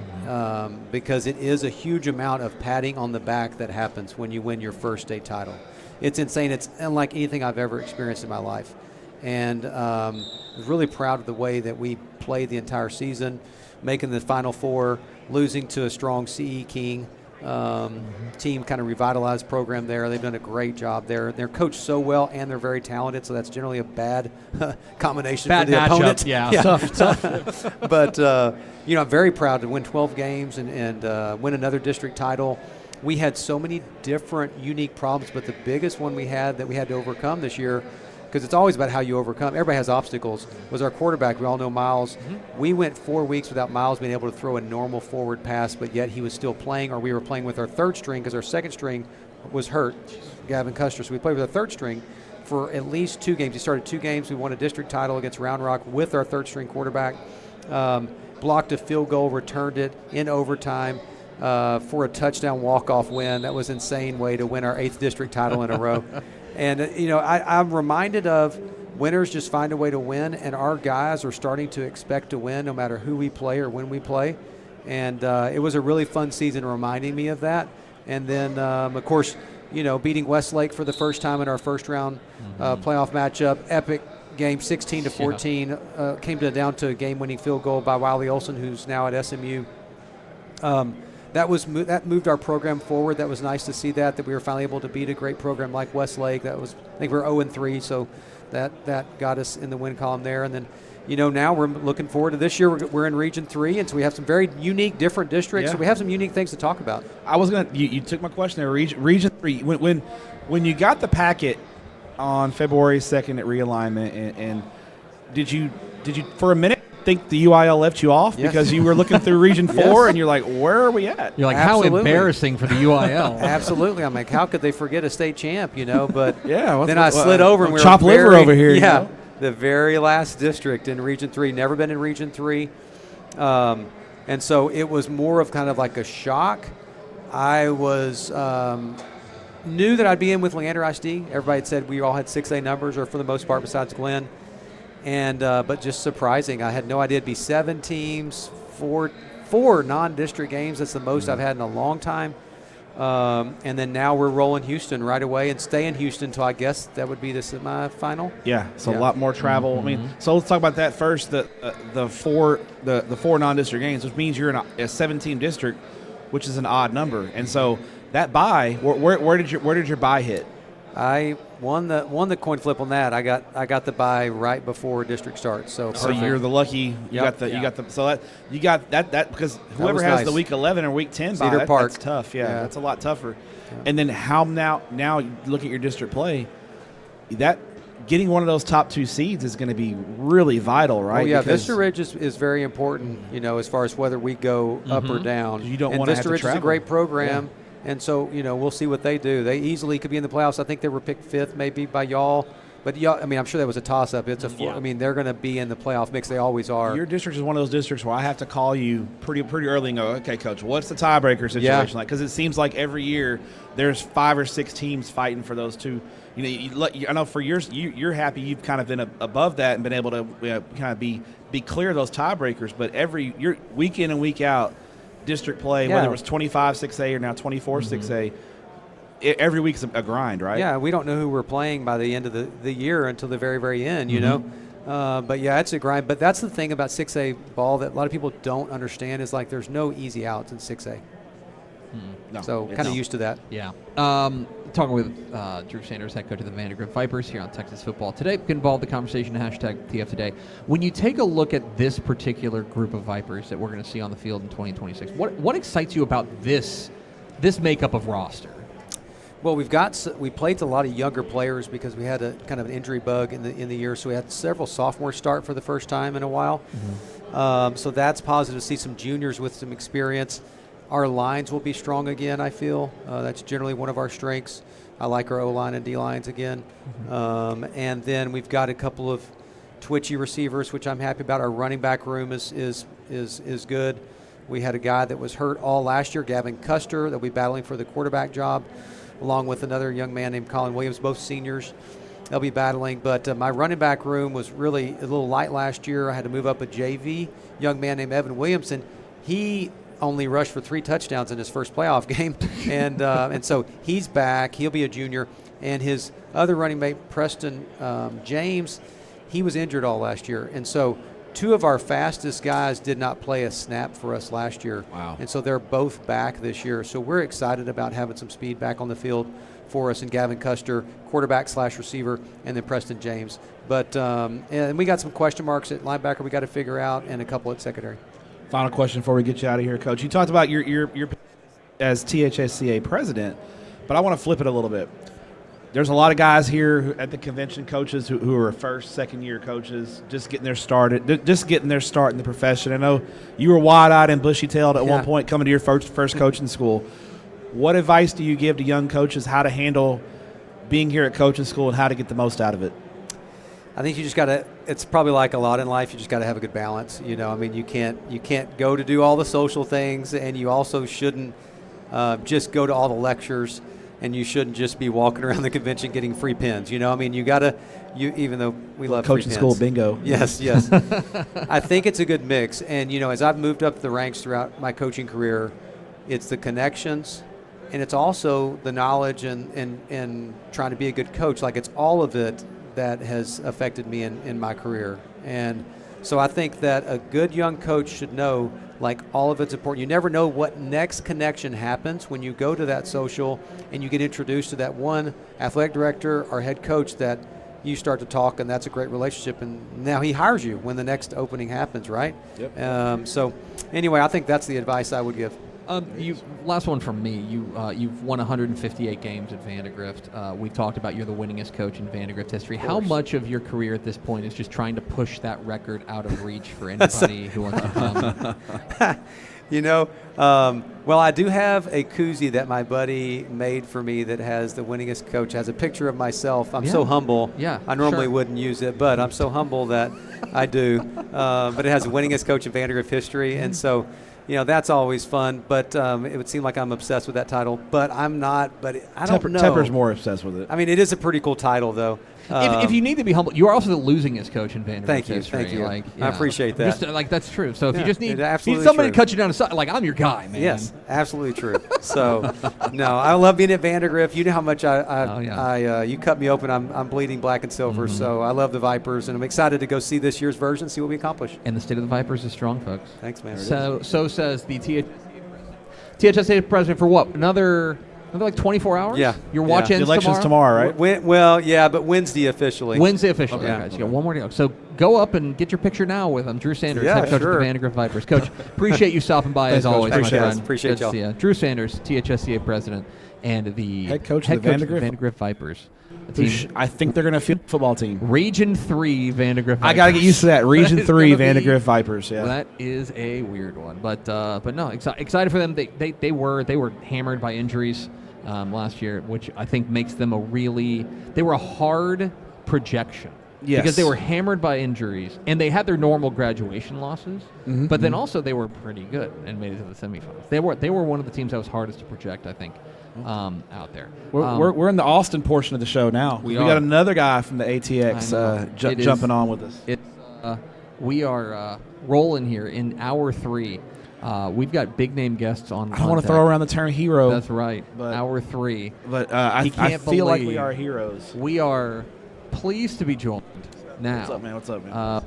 Rolling into hour 3, almost hour 4 of our live spectacular. Thanks to our presented by our friends at the city of Arlington. The Arlington Sports Commission. If it's happening in sports in Texas, it's probably happening in Arlington. We had the World Cup. We got state championships coming up. Yeah. I mean, this guy sitting in this chair probably is hoping to be visiting Arlington here very soon and playing in a state championship. We are pleased to be joined by the head coach of the official team of Mallory Hartley, the Pflugerville Weiss Wolves, our friend Malcolm Hill. What's up, Coach? What's up, fellas? Thanks for making some time. I know you're a popular guy around here. So. Just trying to stay out the way. Just trying to make Mallory proud. Listen, I do want to start with that. We at Dave Campbell's Texas Football are not allowed to play favorites. That's part of our gig. It's part of the contract. Journalists. We're journalists. We're journalists. Capital J. Somehow, Mallory has beaten the allegations, though, because Pflugerville Weiss is by far, she will not shut up about Weiss. Is the feeling mutual? Is she your favorite member of the Dave Campbell's crew? Without question. Okay. Come on. I mean, many have called her a ball knower. Yes. Many have referred to her as a ball knower. Absolutely. I want to talk about the build there at Weiss and what you guys have been able to do. We talked earlier with Willie Gaston at North Shore about what they've built there, and he really hammered home something that is very true, which is yes, we got great players. Oh, yeah. But great players only get you so far. How proud are you of what you guys, of your first year there at Weiss and what you were able to do a 10-3 record. Yes, great players. Absolutely. But also the coaches coached your butt off. How proud are you of what you guys were able to accomplish last year? Honestly, when I look back and we think about what we came into, you know, in June, like just to establish not even norms, just new norms, like meeting new players. And we talk about this as a relationship business and trying to get kids to really buy in, and you don't have the time. And so just trying to maximize the time, figure out what we need to do. There's two guys that come to mind for sure, and it's our DC, Cam Devereaux. It's my guy right here who came down with me from Prosper. And then a guy named John Ross, who's our OC. And us three coming together, and the rest of the staff as well. But those two guys, you know, I mean, those coordinators are very important. You're leaning on those guys a lot. Absolutely. And so for those guys to get in and allow our kids to see us as real men, as real people who are in new roles. We got a new DC, we got a new OC, and a new head coach. And we're all young guys just trying to make a way for our families, but to change the narrative at the school. And, you know, I was really glad that our guys bought into it. And that wouldn't have been done without the community backing us and our kids buying in. You mentioned you got hired in June last year. Oh, yeah. That's tough, you know. You're coming in from you're moving. You're trying to learn a new area. You're learning new kids. You're learning a new building. You're literally drinking from a fire hose, and you're drinking from a fire hose. And it's hard enough to take a new job in January, February. You're taking a new job in June. I think the first time I saw you after you got hired was at State 7-on-7. You've been on the job maybe like 2 weeks. Man, how nice was it to have a quote unquote normal off season and just be able to get in a lab with your guys and just get yourself established and kind of just take a deep breath and have a sense of normalcy? You have no idea. Look, I feel like maybe now I can breathe a little bit. You know, the year was done, and I tell you the truth. After our spring game, I think I stayed on the field for about an hour and a half, and everybody was kind of clearing out, and I just was like praying. I just was thankful because, I mean, it's a lot. And there's a lot of things that even in the interview process or what you think goes on as being a head coach that you just don't know. And I'm just so grateful, like I said, to have quality people and individuals in my life that speak life into me, but also, like I said, for the kids just to buy in. And I tell you, that fire hose started to slow down a little bit after off season, after spring, because everything was the first time. And so that off season, even then, you're still like, okay, well, how's the off season going to look? How are we going to basically put these processes in place to make sure that we're not just sneaking up on anybody? Because year two, the expectation is even higher, and you're not going to be surprised by us. That's what happens when you go to the third round of the playoffs. Man, now you know that's the one negative about winning is now that target gets bigger and it gets tougher. Yeah, for sure. Because that's the other thing is you guys went 10-3. The 3 losses came by a combined 15 points. Yep. Like you were in every one of those games, and a couple of them came down to like literally the last play. Absolutely. You know, you guys are thrown for the end zone or what have you. Obviously, the overtime loss to Barbers Hill. My bad. My bad. I was at that game. Bad. We'll talk about that. Yeah. My question for you is how much are you talking with your guys about? Last year was great. Look how close we were to it being not just great, but like out of this world. For sure. Unbelievable. How much are you guys talking about that? I think it's something that we mentioned at the start of off season, and it's something that we carry on as a staff for sure. It's, you know, I tell our kids we're not going to bring up last year, whether we won it all or, you know, losing in the third round. The fact of the matter is that this team has to be more disciplined, because when you lose games like that, it just comes down to really us, quite frankly. And it's not about anything else. Coaches, we take full responsibility for losing these games. And even as a staff, we have to get better. So when we look inward, I think a lot of the things can take care of themselves on the field, because we have good kids. But the processes in place are to be disciplined, to be consistent, not to fall in love with being successful, but fall in love with the process of what that looks like. Is it almost like one of those things where the lessons that you guys are talking to your kids kind of manifest itself in real life? Because I'm sure one of the messages to your kids is when you get to a certain level, it's the little things. Those margins are so slim. The margin between good and great is very, very slim. Absolutely. And for you guys, almost in real life because your 3 losses were such close games, and I would almost think that the buy-in is even more now because the kids saw that and they're like, okay, coach is telling me, this one little thing, this 1 yard or this one block or this one technique could be the difference between winning and losing, and now they see that, and it's almost like now that message they're bought in and they're ready to go. It's got to be, I think, encouraging going into 2026 that your kids are buying into that message because you guys are right there, right? We are, and that's how we feel. Mm-hmm. I mean, it's no secret. We have what we have, and what we're doing is a little different. And so whenever I think about what we preach as far as like as a staff in our meetings, it's just be consistent, show up, and let's not have to sit here and correct the same mistakes. Let's make some new ones. Malcom Hill, head coach of the Pflugerville Weiss Wolves, joining us here on Texas Football Today. Get involved in the conversation, #TF Today. You mentioned, we have what we have. What you have is maybe the most dynamic pass catch. They have good players. They have some good players. And I would say maybe the most dynamic pass catch combo in Texas high school football. It's right there. It's right there. Let's name a couple. That list is very short. Between Jackson Shad and Trey Moore, how tempting is it to just call the touchdown play every play with those two guys? Because it kind of feels like you could just... Let me tell you, if it was that, I'd call it every play over and over again. I want to ask first about Trey Moore. Absolutely. And because from a prospect perspective, well known. And you can flip on the tape, and it's a lot of fun. Sure. I highly recommend watching the Trey Moore tape. But you're the guy who's with him every day in practice and in the locker room and in the quiet moments. What is it about Trey Moore that, in your mind, sets him apart?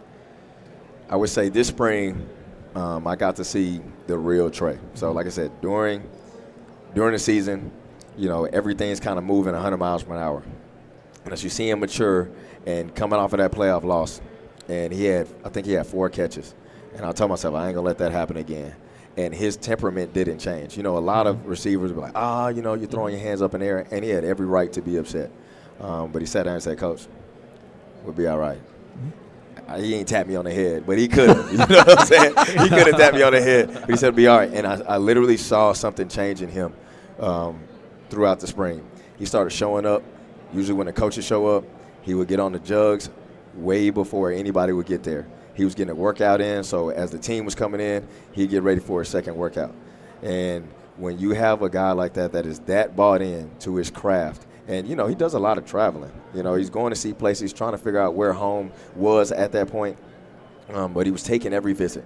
And so after every visit, I literally saw his focus get a little bit more intentional and his focus get a little bit sharper when it came to his game as itself, because when you're that big, it's easy to say, I can just win off of talent alone. Mm-hmm. I promise Trey is not a win off talent alone guy. Mm-hmm. He is a win off of work guy. If the jugs ain't working, his feet are working. And so that's what I really enjoyed about him this offseason. And the fact of the matter, he's just a quality kid with a quality family. So shout out to Eric and Andrea. All right, that raised a monster. Let's talk about your defense a little bit. And I think we do. all say defense is going to win championships. And tell us, in 2026, what are you most excited about the Weiss Wolves defense? I tell our DC, Cam Devereaux, hold them to 0, baby. Don't let them score. And that's the easiest recipe. Now, honestly, we got a lot of good kids coming back. And so when you have a lot of good kids coming back, the confidence from year 1 to the spring, from fall to spring, is astronomical. Mm-hmm. And the way that Coach Devereaux coaches this defense and he has these kids believing in him, I'm telling you, it's a sight to see. He'll be a little bit hobbled on the sideline, but my man is a warrior. Real talk. He's a warrior.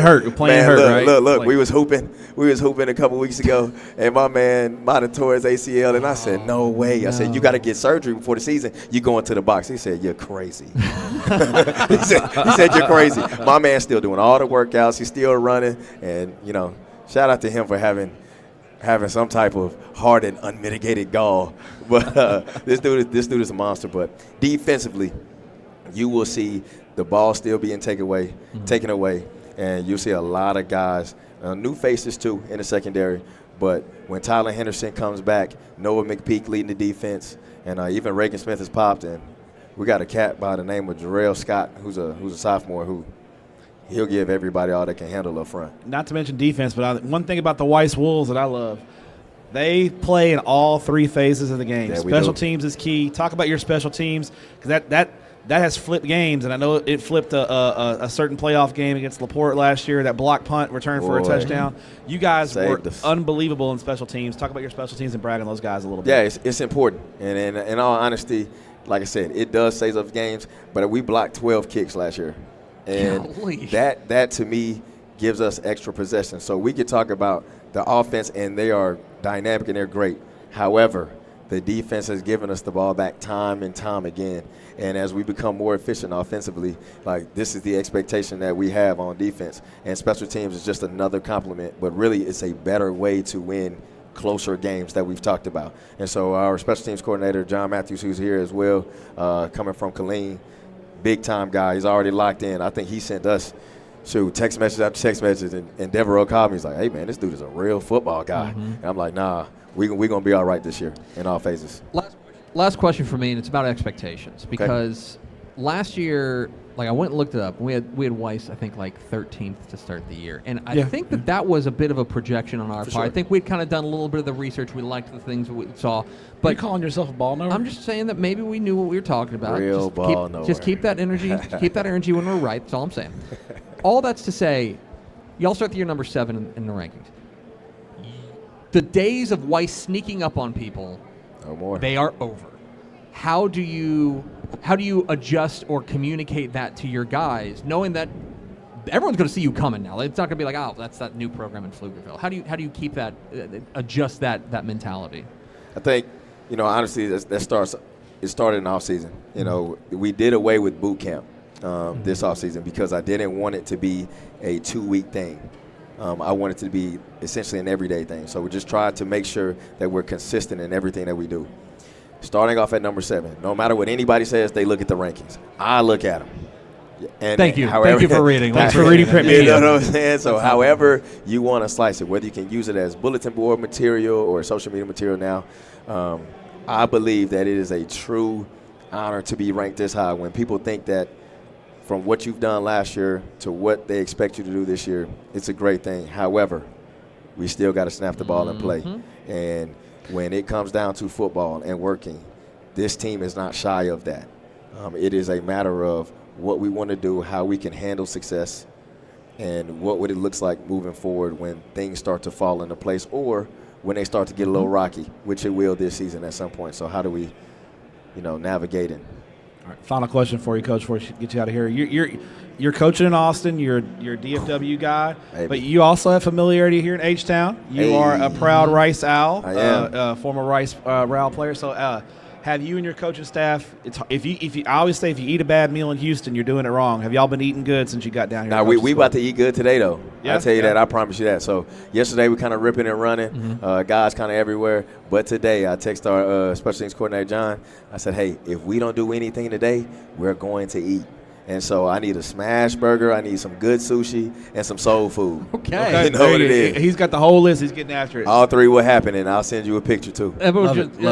Just find where Malcom Hill is, and he'll tell you where we're eating tonight. Holla at me. He's Malcom Hill. He's the head coach of the Pflugerville Weiss Wolves. Coach, we appreciate your time. Thanks for all your time, and congrats on your success. We'll see you this fall. Thank you. Go Pack. Thanks, Mallory, we got you this year. There we go. Malcom Hill, head coach of the Pflugerville Weiss Wolves. Appreciate it. Hopping on with us. Thanks, Coach. My man. Exciting times there, Pflugerville. I'm excited about the Weiss Wolves. I know we've got them on one of our Rising Games of the week on Thursday night later this year. I think against week 3. Yes, week 3. So they're gonna get a statewide audience. The whole state's gonna see Mallory them. was over here like a proud mom, just taking photos. Oh yeah. Malcom Hill. Mallory's a ball knower, and I believe Mallory is welcome at Weiss anytime. She is. We are bravely into hour 4 of our broadcast here from the THSCA Coaching School Convention. A reminder: tomorrow. Are we doing more broadcasting tomorrow? Tomorrow at 9 a.m. Ashley Pickle is allowing us to broadcast a 3rd day in a row. She is shaking her head, but we've got the password. She can't change it in time. We'll do Tep and Step live. Oh, Tep and Step from here at the booth.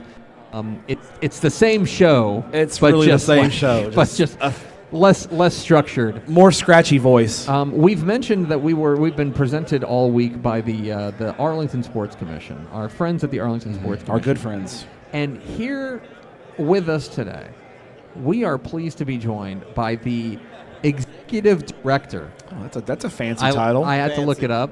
Fancy. Like VNA asked me what to put on the lower third, and I just said like Arlington Sports Commission because I'm not going to look it up. It's Matt Wilson of the Arlington Sports Commission. You know what we could say? Just say former Levelland Lobo all-district lineman Matt Wilson, yes. right? Yes, almost consensus. This is almost consensus. Almost. Who was the coach who voted against Bobby you? Davis. Oh, you remember that guy at Friendship, right? My mom confronted him in the parking lot of the high school during a basketball game to let him know her thoughts on that. Okay. Yeah. I'm guessing she did not agree with his opinion. She did not. She did not. She did not. I wouldn't want to mess with Mama Wilson. Ma Wilson may be short in stature, powerful.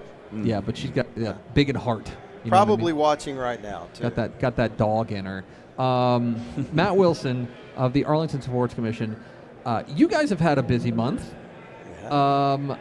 You are coming off of bringing literally the largest sporting event in the world to Arlington. The World Cup, you guys hosted more matches than any other place. I am curious from your perspective, now that you're at the end of it, and we've talked, and people think you just turn on the lights and they get out there and play. This has been like a decade-long process. Yep. How gratified are you at the end of it, of what you guys were able to do? Well, you're exactly right. We've been working on it for 8.5 years. Golly. And, a lot of times people think you just open the doors and put down some turf. There's a lot that goes into it, and especially something of this magnitude. But for 8.5 years to work on it, what was the most rewarding thing was to watch people from outside of our country come and see what Texas was about. Mm-hmm. Really America in general, but to see what Texas is about and how much they fell in love with it. I mean, you couldn't look on anything on social media without seeing that be like one of the main things, to watch people eat our barbecue, experience Texas hospitality, and how fun and rewarding that was. Well, as a guy who likes good barbecue, where you've been very busy, so you may not have had a chance to enjoy it quite as much now that things have slowed down a little bit. You get to enjoy that barbecue and get to have some good food. So when you go to Arlington and there's so many good barbecue spots in Arlington, tell me some of those spots that you would if an out of towner asked you where to go in Arlington, where would you go? Well, I mean, Hurtado Barbecue, one of the very, very best. We have the original Roy Hutchins barbecue now. There's David's Barbecue, which is kind of tucked away in Pantego, interior Arlington. That's been around for a long time. You get free soft serve ice cream at the end of it. Oh, free soft serve. The way to my heart right there. I mean, you knock out a barbecue sandwich and some sides and then finish it up with some soft serve on the way home. If you had a bad day, that's your fault. Yeah. The World Cup, and I made the joke on, not even a joke on Twitter. I just said something about, it was when Lionel Messi scored his first goal there at AT&T Stadium. Remarkable thing to do. He finally matched so many different Texas high school football players to score on that field. Like, good for him. Yeah. It took him Cool. all this time. Yeah, great. Yeah. Adam Schobel scored there too. One of the things that I think what makes Arlington really special is you guys just hosted literally the largest event in the world. And yet I also know that when the Texas High School Football State Championship games are rolling in December, they're going to get that red carpet is still going to be out there. It's going to be there for them. To us. Yeah. Equal importance. The fan experience, the experience for the players, for the coaches, for band members, for cheerleaders, and just people coming to the games. There is not a better high school football experience in the entire world. Correct. I mean, there's just not. That's not me being braggadocious about it, but to walk into that stadium that hosts a World Cup, that hosts a WrestleMania, that hosts a Final Four or a Super Bowl, and to still have that same feeling to walk in there, it's just incredible.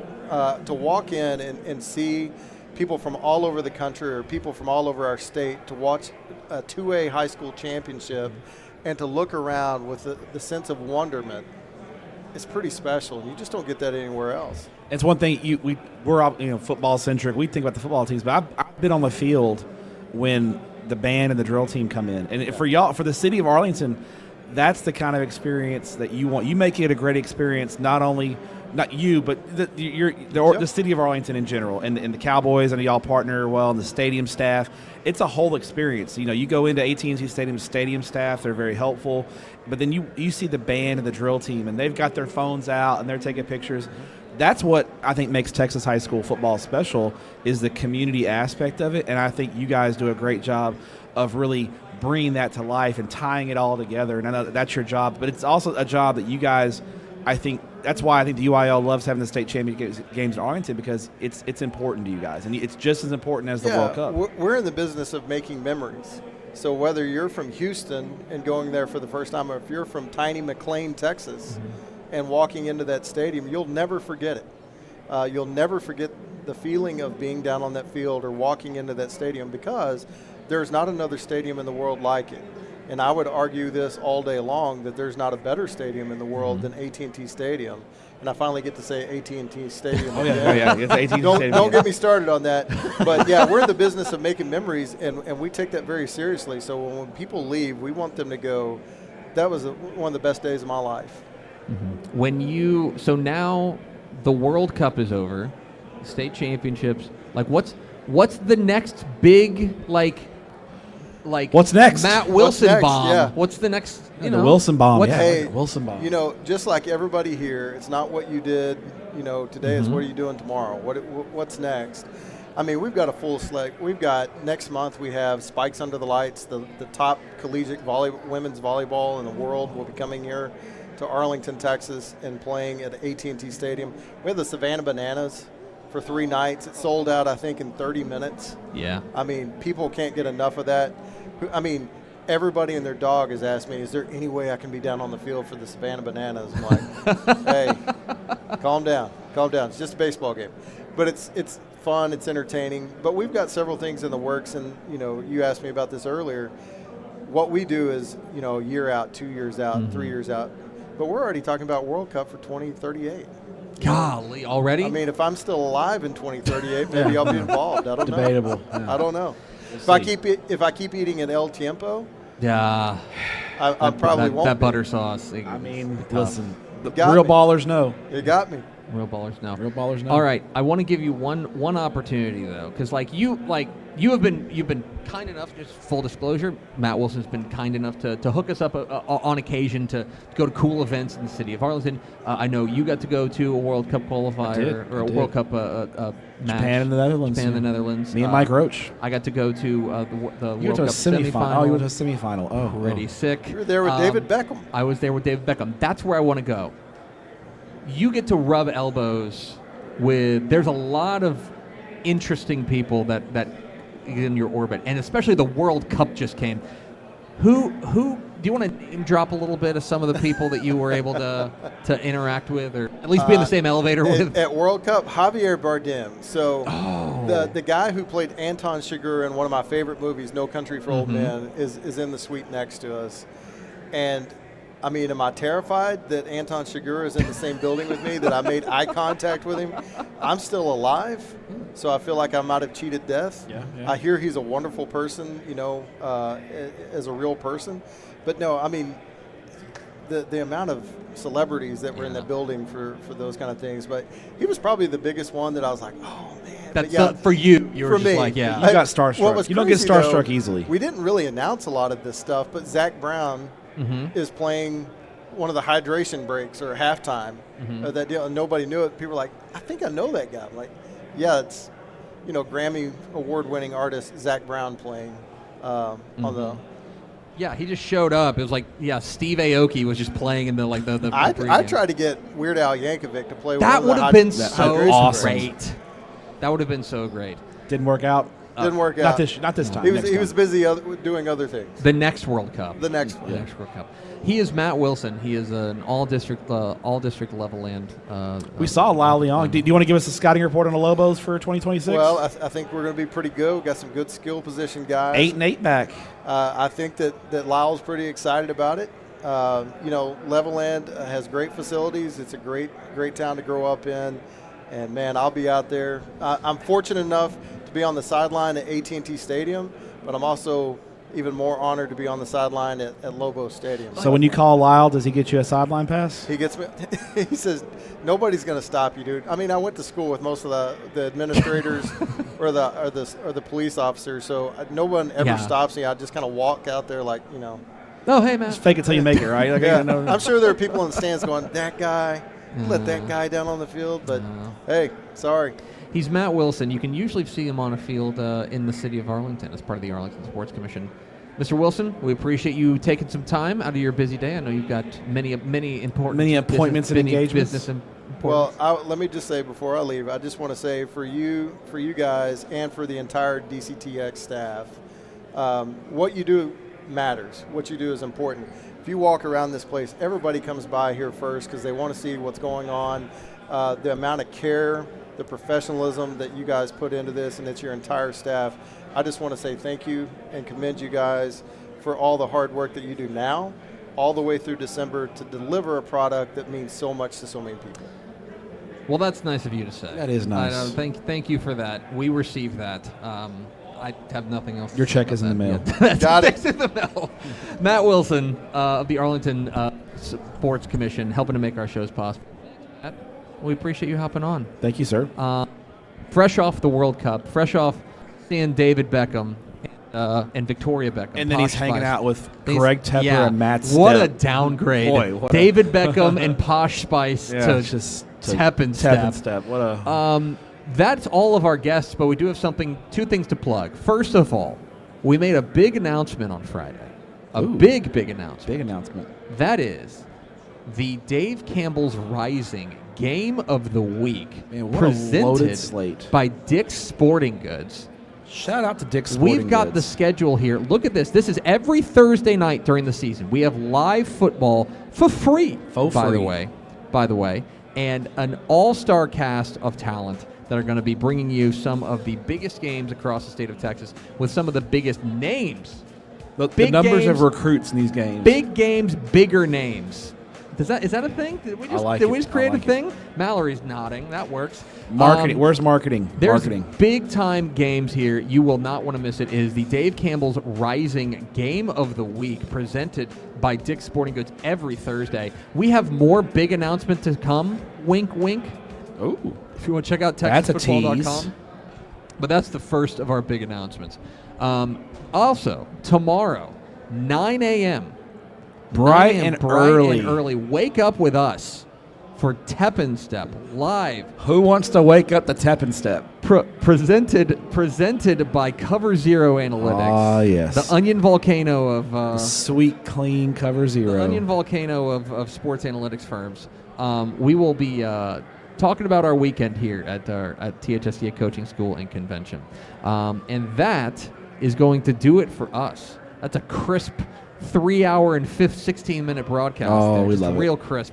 We want to say thanks to all of our guests, to Tidehaven head coach David Lucio, to Alamo Heights head coach Rudy Nerio, to West Orange Stark head coach Hiawatha Hickman, Southlake Carroll head coach Lee Munn, Ganado head coach Josh Ervin, Lancaster head coach Stephen Jackson, Marque head coach Wade Oliphant, Atascocita head coach Kyle Coates, Texas State head coach G.J. Kinne, North Shore head coach Willie Gaston, our friend Matt Wilson, executive director of the Arlington Sports Commission, and Pflugerville Weiss head coach Malcom Hill, as well as Drew Sanders, head coach THSCA president Drew Sanders of Vandergrift Vipers. That is going to do it for us. We are tired of talking. We want to say thanks to all of the production staff who made it happen behind the scenes. Vianney Moreno, our producer, Sam Moore, as well as Blaine Tatum. All of the things to do. Ashley Pickle, I suppose, did a little bit of something. Did she? She helped a little bit. For Matt Stepp, I'm Greg Tepper. We will see you tomorrow, 9 a.m., right here on Tep and Step. Bye till then.